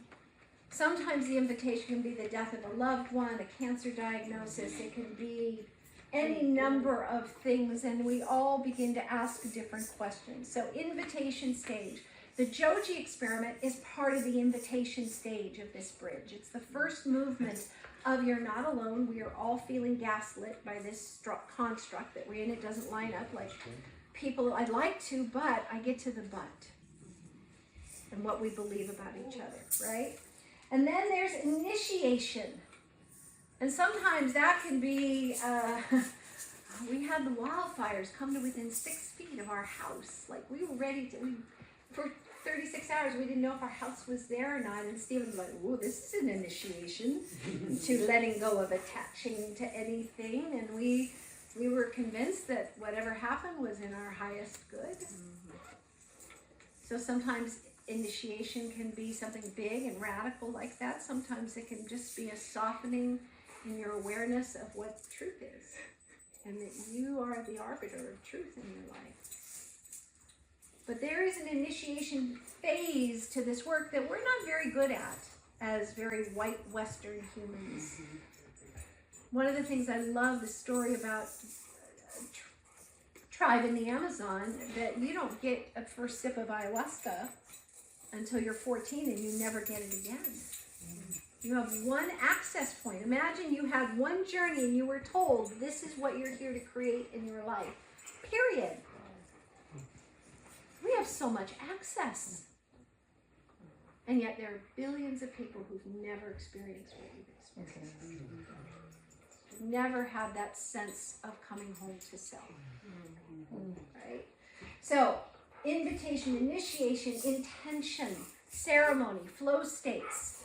That can be on medicine. It can also be in darkened spaces. This is the new trend. People are going into sensory deprivation for darkness. For up to 7 days. I have a friend who had to bug out at 4. She said, it's incredible what it brings you down to. She says, I was just weeping and I couldn't stand my own sadness. So it doesn't have to be on medicine. It can be in breath work. It can be sitting in nature. But wherever you find that ease of beingness, that flow state, there's an opening. And then we talk about integration. But I got to tell you, integration is a lot more effective use of our time if we have been properly prepared. I know people that are coming to me because they got dropped into ceremony and they were traumatized and nobody was there to pick up the pieces with them. So my work now includes a preparation phase. I won't sit with anybody now who hasn't had this orientation to the experience. Now I'm going to turn this into something with a lot more detail and share it again. Maybe a year from now you guys will have me back and I can take you through the details of what all this looks like. But each of these is a movement in our lives. So then we get to integration, and we master what we call the Frankl pause. If you've read Man's Search for Meaning, Viktor Frankl talks about all of life comes down to that moment between stimulus and response. That Frankl pause where you have a choice, where you are able to connect with your free will from a place of love and not react from a place of fear. That's what integration is to me. So then, okay, integration, that sounds a lot like Maslow's hierarchy of needs, where the bottom couple rungs are about our physicality, our food, shelter, clothing, the basic necessities of a human form. And then we move up, but also necessary for the human form is connection and community. We fail to thrive without connection. Our bodies, and that's why our nervous systems are in such disrepair right now, is it doesn't feel safe out there. We're on guard. Our nervous systems are hypervigilant, not only from our wounding, but by the secondary trauma of being alive right now. Right? It's there all the time. So to soften some of that secondary trauma, the contextualization piece really came forward for me. As long as you're looping around, I did 12 years in the therapist chair, and I love my therapist, and he was wonderful, but I think I could have gotten there in about 2 years on medicine. 12 years. 2 weeks. 2 weeks, thank you. It was all about the content. Why did my father do this to me? Why was my mother absent? Why did she condone? Why? And then finally I got to the end of that, and he labeled me self-actualized, but really all I'd done was made peace with the content of my story and no longer was looping around that. Oh, no, thank you, Francis. Not that. And so this contextualization piece was the next phase of my healing. And I offer this to you by this example. You hear a woman screaming, out of control, primal scream, and people are just standing around.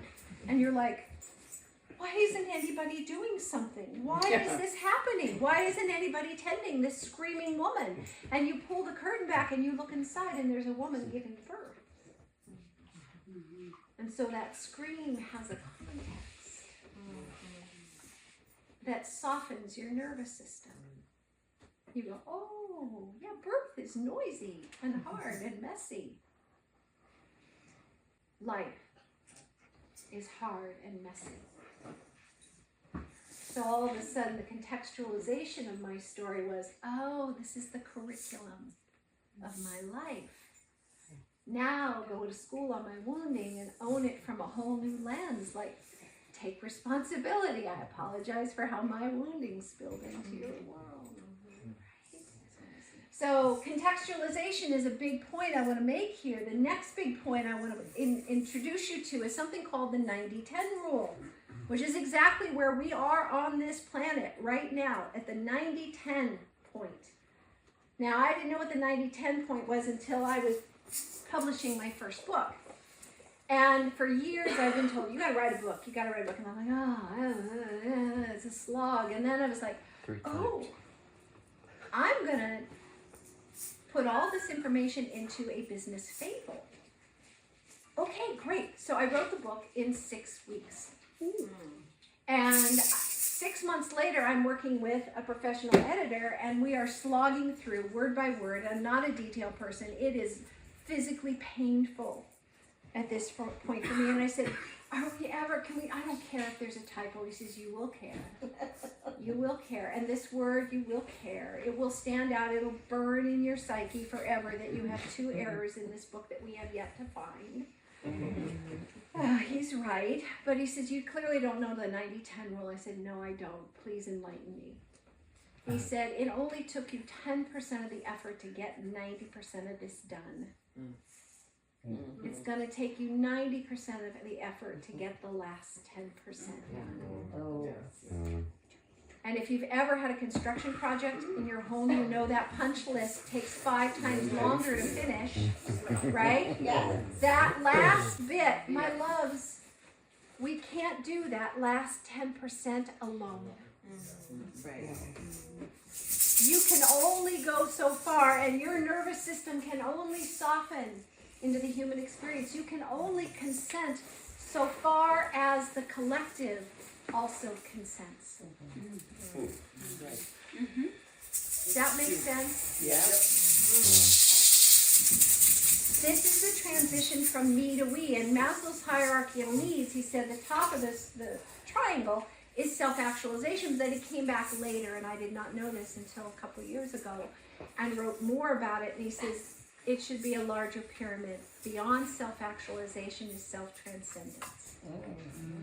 This line, this 90-10 rule is the self-transcendence juggernaut that we have to go through together. We each have to bring a stone. We don't all know, there will never be another savior.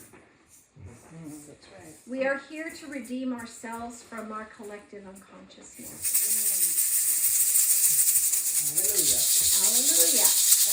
Right? So, joy of joining in. The JOJI Experiment. I'm like inviting people into a bigger healing conversation. Right? That's what the entire JOJI Experiment has been about. So we talked about why people change.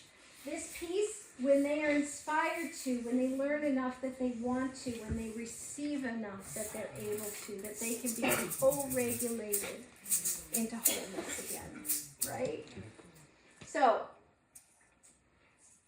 this is all about informed consent to the human experience. Most people have never fully consented. Mine came to me when I finally said, I gotta figure out this body thing. This body thing is the receptacle, it's the black box of my entire wounded story. My consent came to doing the work on my body, to completely own my experience. Now, Food is just one addiction.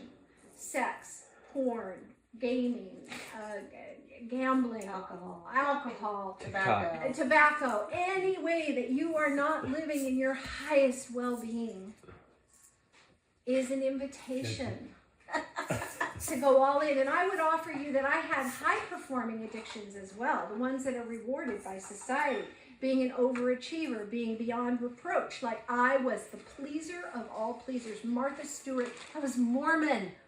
Martha Stewart had nothing on me. I had a 2-year food supply. I ground my own wheat to make wheat bread 3 mornings a week. Preach on, Relief Sister. Preach on. You got it. I know. You know. You know. I do. Yeah.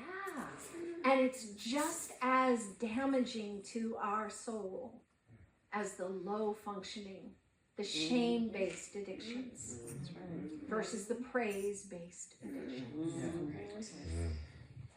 It's a vicious cycle. It is. And we all have a mix of them. Our shadow and our shadow that shows up fully out there. Right? That's a moment to be okay. All right, we're going to run out of time, and I want to get through some of the core parts here. So this map, call to harmony, welcome home, ceremony, self-actualization, self-transcendence. There's some subtext to this. Longing to belonging, from and to. Bridge builders are acutely aware of where we are and where we want to go. From a state of dysregulation, where your nervous system is just completely dysregulated. How many of you know what that feeling feels like? You're lost in your own story, right? And then you get in community and you get some co-regulation. That's why people love to come to ceremony, be seen and witnessed and held, and more than anything, just witnessed. And then you get to that point where co-regulation is still lovely because it's part of the human construct, but ultimately it's about self-regulation, self-soothing. How do I tend my own nervous system? I started sleeping outside a year ago. I love that. Told you my 3-year-old's in charge. She said, let's go sleep outside. I said, but it's 34 degrees. She goes, I know, we'll make it warm. It'll be fun. And a year later, I'm still sleeping outside. So, do what your nervous system wants you to do. Trust it. Let it be part of your board of directors. Yes, your intellect is still there. Yes, your heart. Yes, your gut. And let your nervous system lead you home. And that takes some practice. But it's worth it. I promise you. So, wanting more, going to school on wounding, deep inquiry, reclamation, manifestation. Life happens to me, life happens for me, now life happens with us. That 10% that we got to do, we're going to walk each other home, we become quantum engineers. So I get this download about what's the one thing, I'm always looking for the one thing people could agree on, the one thing people would be willing to do, the one thing that would unite us towards a new direction. And I get the hit. It's up on YouTube. We just need to breathe together. Just feel how good it feels when you take a deep breath right now. Just take it. Now imagine that you're in a public place and your phone goes off and you hear this sound. This 528 hertz tone goes off on your phone at the top of every hour. And it goes for about a minute, 8 breath cycles. I'm going to change the time. I'm going to go 4-6. Right now it's 4-4, but I'm going to go 4-6 because that's more, I'm learning. I worked with a neurophysicist this week who said, no, 4-6, that's what you want. So we're going to 4-6 next. And you can pop out of there and you can see in your soul pod who's breathing with you. So you get to have 100 people in your soul pod. Imagine all of you leaving here tomorrow, breathing together. You anchor this experience into your nervous system. That's why I give everybody shakers at the beginning, because what do we give babies to soothe them when their nervous systems are dysregulated? A rattle. What does the shaman use to call the ancestors? A rattle. So your nervous systems, whether you believe it or realize it yet, are now wired together through song, through ceremony, through chakras. Now by breathing together, you get to see how many people are breathing. And I also have, so you have a soul pod. I'm all about dashboards. That's what I did for 30 years, is develop business dashboards on higher consciousness, right? In organizations. Dashboards, feedback mechanisms. We need feedback. Humans need to know that they matter, that they are having some impact, right? So every person that downloads the Be Love app, soon to be renamed JOJI, gets a JOJI number assigned. The same day I got the download about everybody should breathe together, in comes a TED Talk woman that studied resistance movements, and she says, now, we studied violent and non-violence resistance, and which one do you imagine had the greater impact on societal change over time? Non-violent, that's a no-brainer, right? She goes, here's the part that was surprising. It only takes 3.5% of a population to shift the consciousness of all. So I'm like, fuck, I only need 11 million people in the country to do that. How do I do that? Like, I'm all about tangible shit that we can do. Like, not just feel good and be conscious and be kind, all of that, yes, and what can we do? The number one question coming out of the JOJI experiment is, what's next? What can I do? Because in spite of learning to be, we also need to do. We are here to make love, to create love in this physical realm. That's my story, and I'm sticking to it. So then you can see your soul pod, a passion pod. I have one for psychedelics. Wouldn't you like to know how many people across the world are breathing for psychedelics right now? 11.5 million.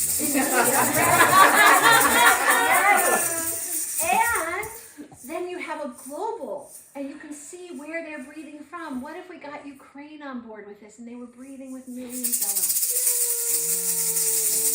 You feel it, right? So you're in a coffee shop, and this really cool-looking guy over there, his phone goes off, and you hear that 528 hertz tone, and he hears it on your phone, and you look at each other and you go, hey, we're breathing the same shit. And I'll just let you know that Dean built the back end on it. Yay!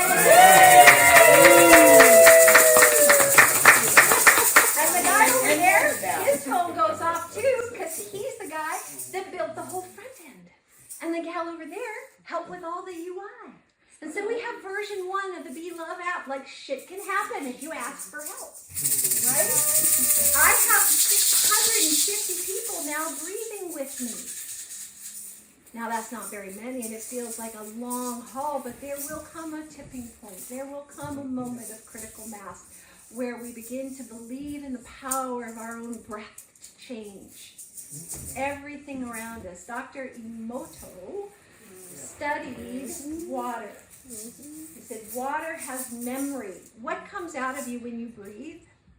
Moisture. Water. What are we made of? Water. What is the thing that is happening between you and I that we don't even talk about? And that is, you are breathing me, I am breathing you, and every ancestor that has come before, we are breathing their fear into our nervous systems unless we are conscious about the breath that we are taking. So when we all start to breathe in, bring in that fear and that sadness, and I am just going to JOJI the shit out of it and love it and send it back out. Like that guy, Mr. Don't Tread on Me. I'll breathe on him.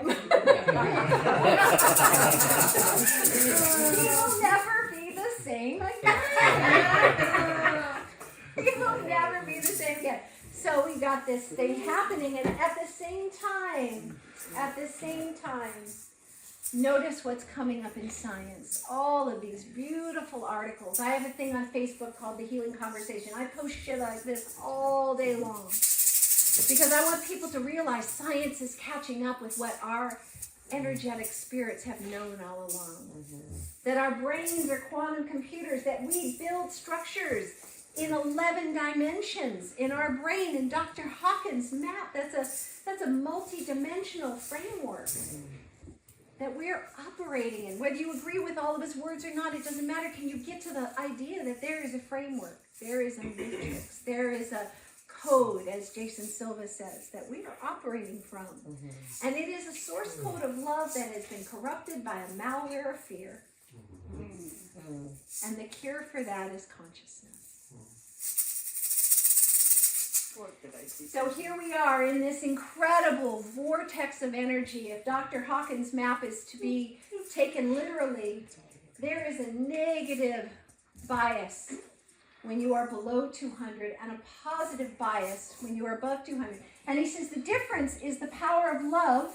On the top half, everything is generative. And below 200, you see the force of fear. And all you need to do is begin to tune yourself. Are they trying to force something, or are they inviting through the power of love? Every politician, every world leader, you can tell immediately what they're sourcing from. Are they part of the force matrix, or are they part of the love matrix? Right?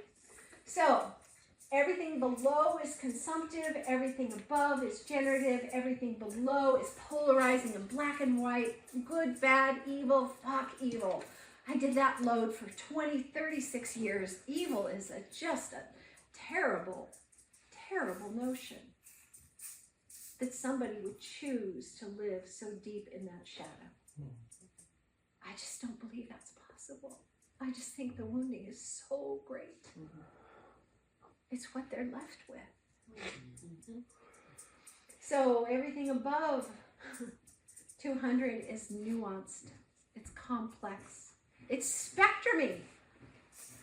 Neurodivergency, sexual gender orientation, we're like homogenizing in a whole weird, the binary is dying and the nuanced is arriving in our awareness, right? Is your nervous system on or off, or is it nuanced? It's nuanced. It's nuanced, which tells us everything we need to know about how the human experience should be perceived. Interesting, isn't it? So here we are. We're at this tipping point. I think, what's it going to feel like when we get there? Well, Dr. Hawkins said anyone who is vibrating at 700 can counterbalance 70 million people. Whoa. That's getting interesting, right? Like this might be a Christ or a Krishna or a Buddha or an Allah. Or Brian. Or Brian. I'll take it. Or Brian. How do you One person measure? at 600 can counterbalance 10 million people. 500, 750 people go, well, how did he come up with this? He muscle tested 250,000 people. Are there machines that can measure it? Yes. Yeah. Okay, to be Let's find continued. one. So we get here that one avatar at 1,000 can counterbalance all negativity. 15% of the population over 200, which is probably more the realm that we get to hang out in. 3.5%, 15%, ballpark it. I don't care, as long as we keep trying to get there, right?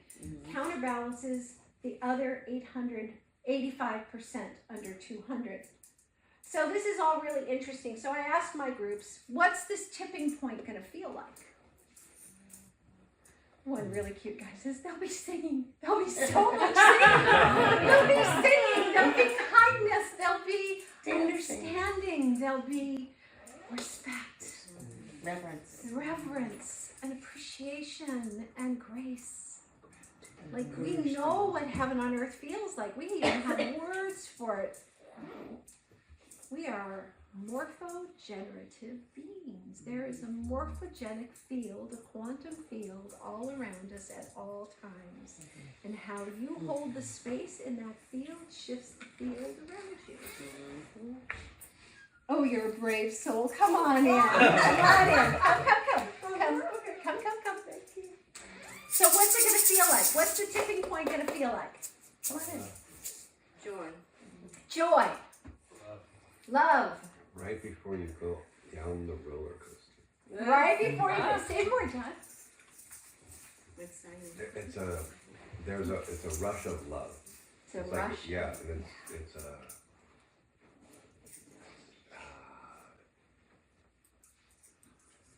well, everyone's going to be singing. So there's a beautiful quote by Baal Shem Tov that maybe helps with where you're saying, if I must fall, let me fall, for who I will become will catch. That's nice. Say it again. If I must fall, and we must, by the way. If I must fall, let me fall, for who I will become will catch me. Yeah. Yes, Isn't that beautiful? Hi. I've been listening, you know what we hear. Oh, were you? Rushed. I'm so thrilled. All right. So, what is the tipping point going to feel like?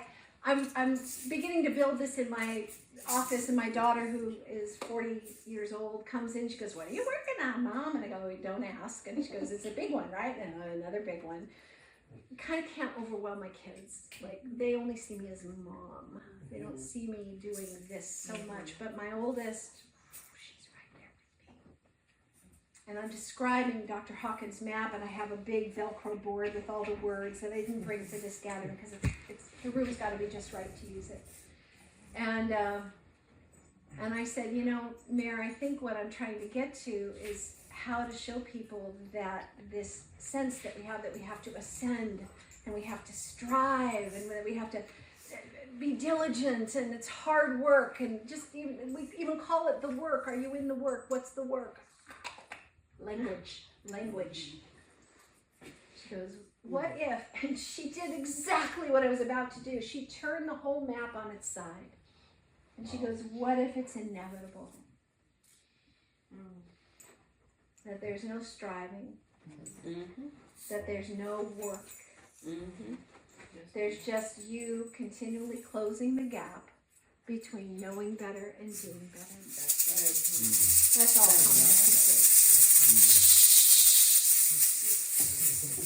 That could be enlightenment as well. Yeah. Action. closing the gap between knowing better and doing better. That's why I don't believe in evil. I believe when people know better, they do better. I just do. And if I'm wrong, then I'm going to go down with a good heart. And it's a grace for all. I'm not going to get caught up in their brokenness. Right? So it's inevitable. Well, Dr. Hawkins tested 250,000 people, and they said that from the beginning of our evolution as a species, as Homo sapiens, 600,000 years ago, we calibrated between 80 and 85 on his map of consciousness. Buddha came along and we went up to 90. We jumped collectively. Christ came along, we jumped again. We know better, we do better. Teachers show up who have access to grace and love, and they show us little by little. So then the next 2,000 years, we jump from 100 to 190 collectively. Man, that's close to 200. Late 80s, harmonic convergence. Millions of people, 1987. I was doing the Mormon thing. I had no clue this shit was happening. People are breathing and meditating and chanting together all over the world for months on end to raise the vibration of the planet. Apparently, March of this coming year is another one of those heavens cross moments where we have power to shift. Like we are divine selves. When is that? Heaven's cross. Yep. I just read this yesterday. I'm like, fuck, I didn't know about the harmonic convergence. I'm going to be up on this. So this Heaven's cross thing is coming up in March. How many of you know that 2023 is a big shift? Yeah. You can feel it. You can feel it. I can feel it. Jen and I sat for 9 months like, I don't feel it yet. It's not time. Don't know what's coming. We just like kept, you feel it? No, not yet. Not yet. Okay. It wasn't when the forests were on fire because I can't breathe. And then the Black Lives Matter, I can't breathe. COVID, I can't breathe. Will y'all just breathe with me? I have this thing called an app. We're going to breathe together. Well, it's not an app. It's a dashboard of consciousness. And I've had a hard time getting anybody's attention. So that's what the JOJI Experiment is about, is to educate people about what we're breathing for. Because, get a breathing app, do that. But see who's breathing with you. Hope loves company. We're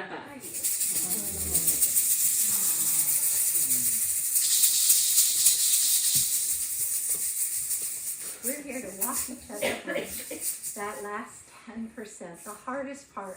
We're letting go of needing to be right about anything, letting go of the story that is your superpower, like harvesting your fucking superpower. When I do these longer session versions of this, I ask people, what's your superpower? And I go, before you answer it, don't give me the ego answer. Give me the one where I say the world's coming to an end and I need to know what you are absolutely good at. And then all of a sudden they get this smile. And I go, and you're afraid to say it because it's going to seem too big, too much.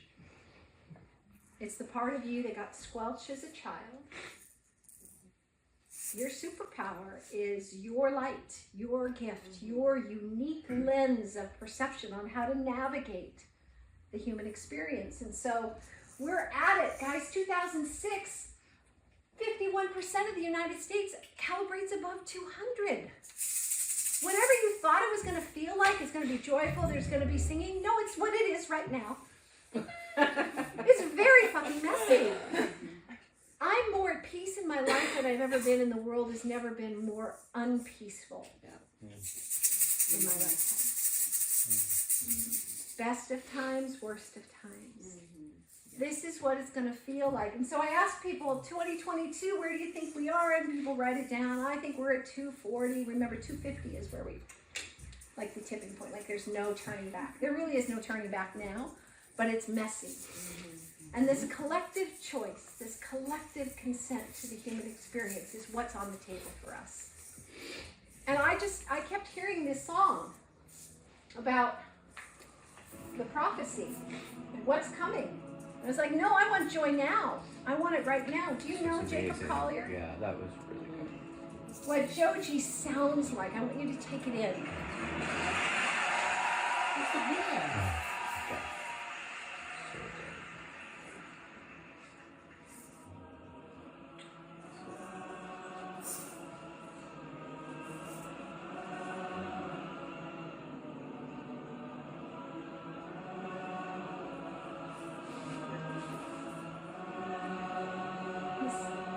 Doing this with breath. They're not singers. They're just following him.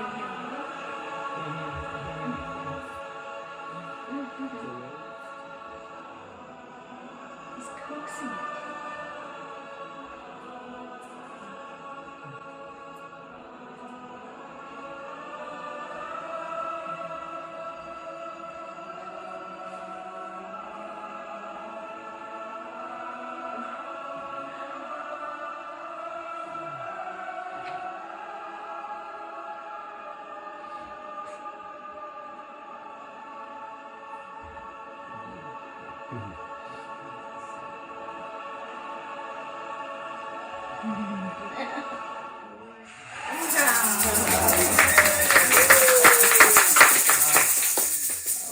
So I got this down. And it says, first we breathe together. And we go into spaces where we do not speak, but we just breathe together. And this is all about resetting our communal nervous systems back to a neutral place. So we just invite people to come breathe with us, and we do not speak. I don't care who you voted for. I don't care whether you got vaccinated or not. I don't care. I just want to breathe with you. And then the next ring of trust that we're building out is to sing together. Without words.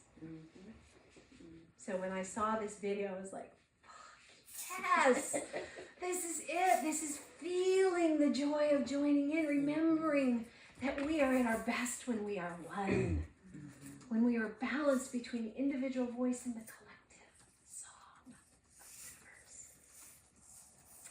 the universe. So I thought, this is good. Let's make it better. Come on, go. Don't be shy. What does nature know how to do?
That's real, like that's not computer animated. No, that's called a murmuration.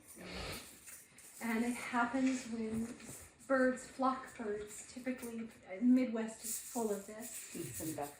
And somebody who came to my JOJI's early on said, you know what this is about? And I was like, okay, I'm about to learn something. He says the way that they do that is the only thing they pay attention to is the birds next to them. Mm-hmm. Where do I end? And you begin.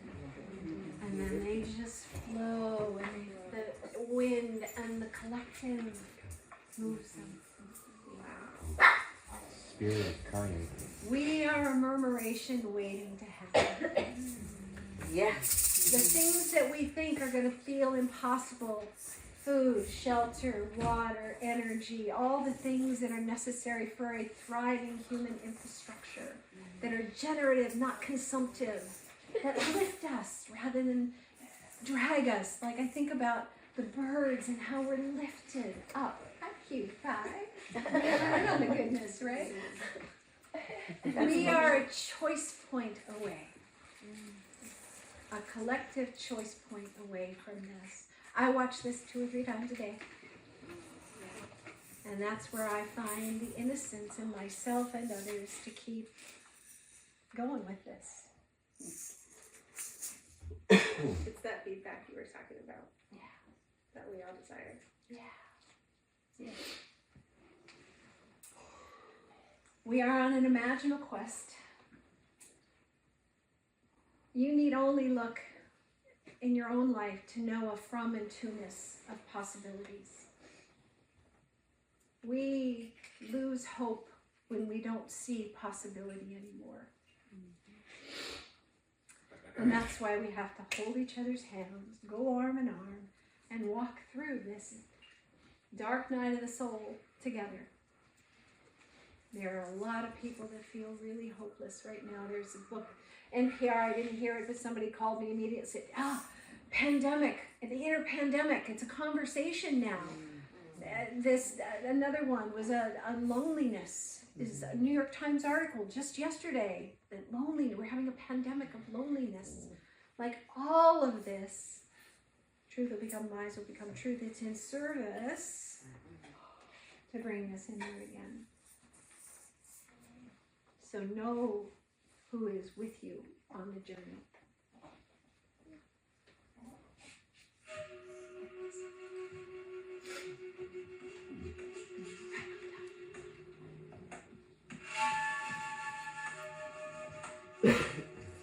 This could be a good time. This could be a good time. This could be a good time. This could be a good time. This could be a good time. This could be a good time. This could be a good time. This could be a good time. This could be a good time.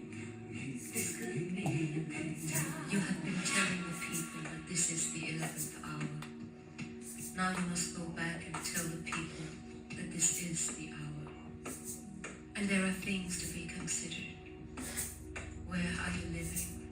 What are you doing? What are your relationships? Are you in right relation? Where is your water? Know your God. It is time to speak your truth. Create your community. Be good to each other. And do not look outside yourself for the leaders. This could be a good time. This could be a good time. This could be a good time. This Take that in. could be a good time. This could be a good time. There is a river flowing now very fast. It is so great and swift that there are those who will be afraid. They will try to hold on to the shore. They will feel their being torn apart. Close your eyes and breathe. Now the river has its destination. This could be a good time. This could be a good time.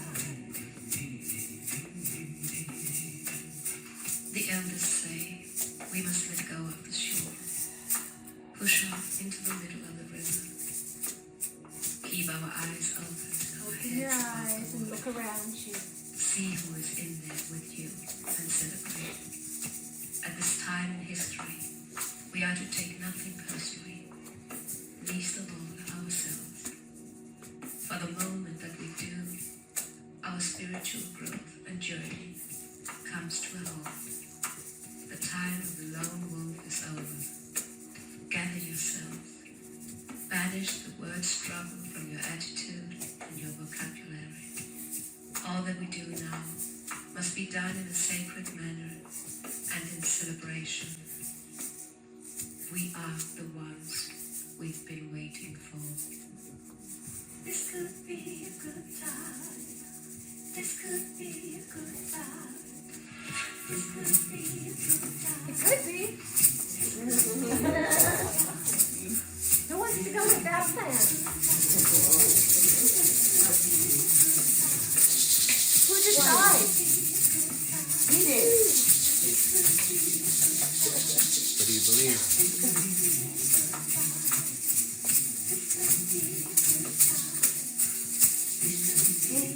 time. This could be a good time. This could be a good time. This could be a good time. This could be a good time. This could be a good time. This could be a good time. This could be a good time. This could be a good time. This could be a good time. This could be a good time. This could be a good time. This could be a good time. This could be a good time. This could be a good time.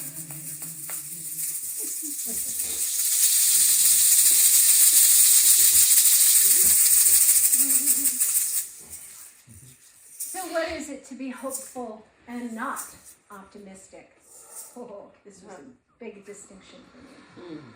The American novelist Barbara Kingsolver explains it this way, quote, I've been thinking a lot lately about the difference between being optimistic and being hopeful.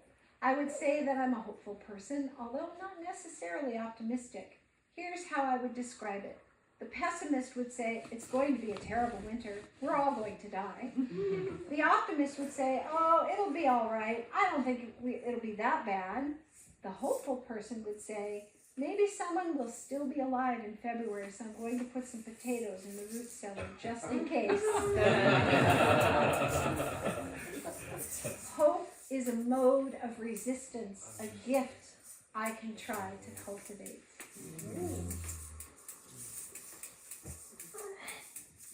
Anything we do today is not necessarily going to give or be received in this lifetime that you're living.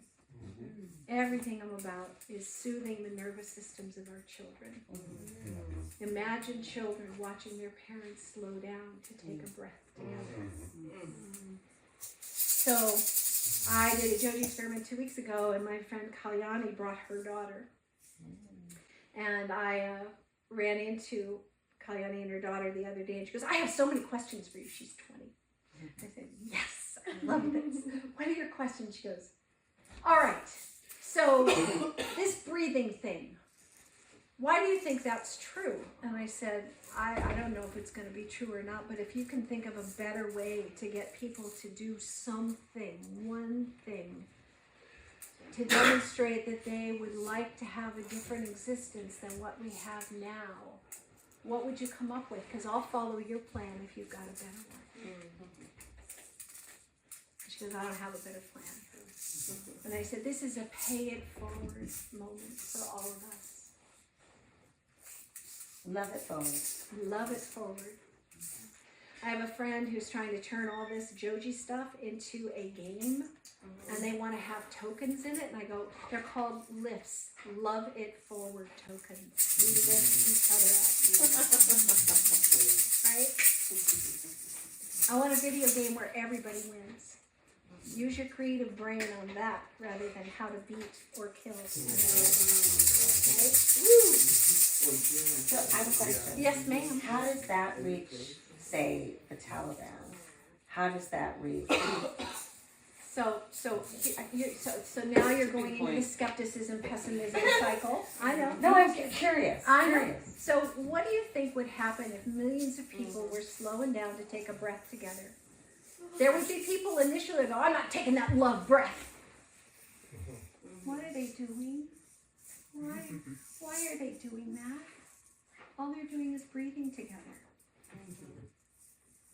It would be hard to resist. Right now we are islands of consciousness. By breathing together we become the ocean.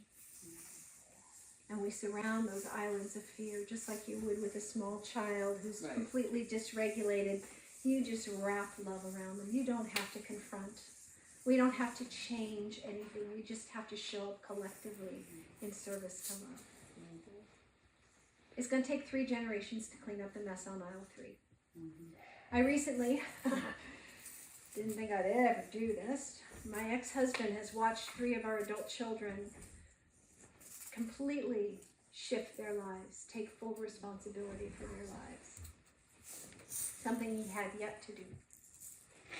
And he was diagnosed with late-stage Lyme's that manifests a lot like Parkinson's. And it's degenerative from this point forward. It was never addressed when he first got bit 10 years ago. So we asked our daughter if you think Mom would do a ketamine journey with me. Mara called me and I said, what? I don't know. Like all my hurt and my ego and all those things that I carried, how much spilling of stuff was still between us. And it became clear. I said, I won't do it alone with him, but I'll do it with the whole family. And so we just did that the night before Thanksgiving. And my son, I said, I always ask this, and there are rules to these kinds of settings with family systems because they can get very messy. I said 2 rules. 1, while somebody else is talking, you are not going to interrupt or soothe or do anything. This is their truth, their moment. And the other is you're going to answer just one question, and this is it. And it's going to take you a while to really get to the bottom of it. What's important? And of course, the ego goes in relation to what? In relation to my work, in relation to my family, in relation to my health, in relation to, I don't know, you're going to get to the bottom of what's important. And my son raised his hand and he went first, and I will not share his personal stuff, except to say that he was as tender and vulnerable as a human I've ever seen, owning his truth and owning his shadow. And his father was like, okay. And then my son-in-law, and then my daughter, and then my daughter. And then it was his turn. And he just said, is this what it's like when you guys get together? And Ben goes, yeah, Dad, we've been doing this for about 8 years now with Mom. And he was blown away and shared things that he has never shared before. We can encourage others by healing out loud. And that's what the 10% is all about, is to heal out loud, to step into conscious intimacy with each other.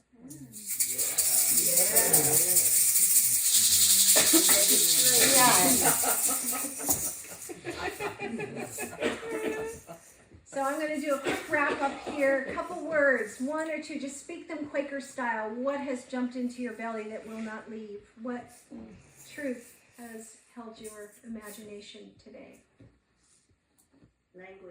Language, thank you. Hope. Say again? Honesty. Self-love. Yes. Self-love. Faith. Hope. Faith. Joy. Conscious intimacy. Say again. Conscious intimacy. Conscious intimacy. Hope. Courage. I breathe, and breath breathes me. Yes. Yes. Opportunity. Anything in the quiet zone over It's happening. It's happening. I like that one. Yes. So then I had everybody do their final score, and now you understand this sort of journey of consideration. And I say it, everyone, I do not think I have all the answers. I am just willing to go first in asking questions about how do we do this? How do we move out of a construct that goes against our own enlightened self-interest? How do we step into the river together? And it won't be everybody who's ready to do this, but it doesn't matter. It doesn't matter. It doesn't matter how he reacts to me owning my truth. It's me owning my truth. So I was cleaning up after this last group up in Oregon, and normally the little cards are turned in, and they never have anything written on it, but 2 people wrote on there, they finished as 10s, and people showed up to an experiment. That's why he gave it a 10. Hope happens in community. And the second one, it doesn't seem that far out of reach. So what does that feel like in your nervous system? I'd like you to share one final breath with me. And just let this just settle into your body.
Healing our nervous system happens in a collective space. You can only do so much on your own. Thank you so much for doing it with me today.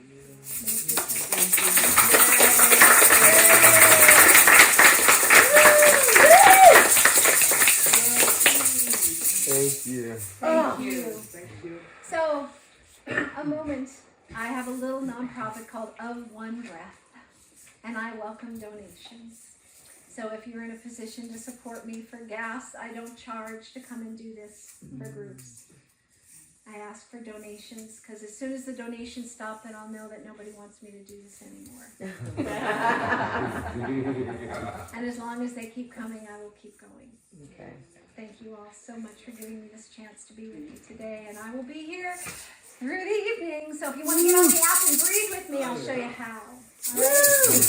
Will we get it?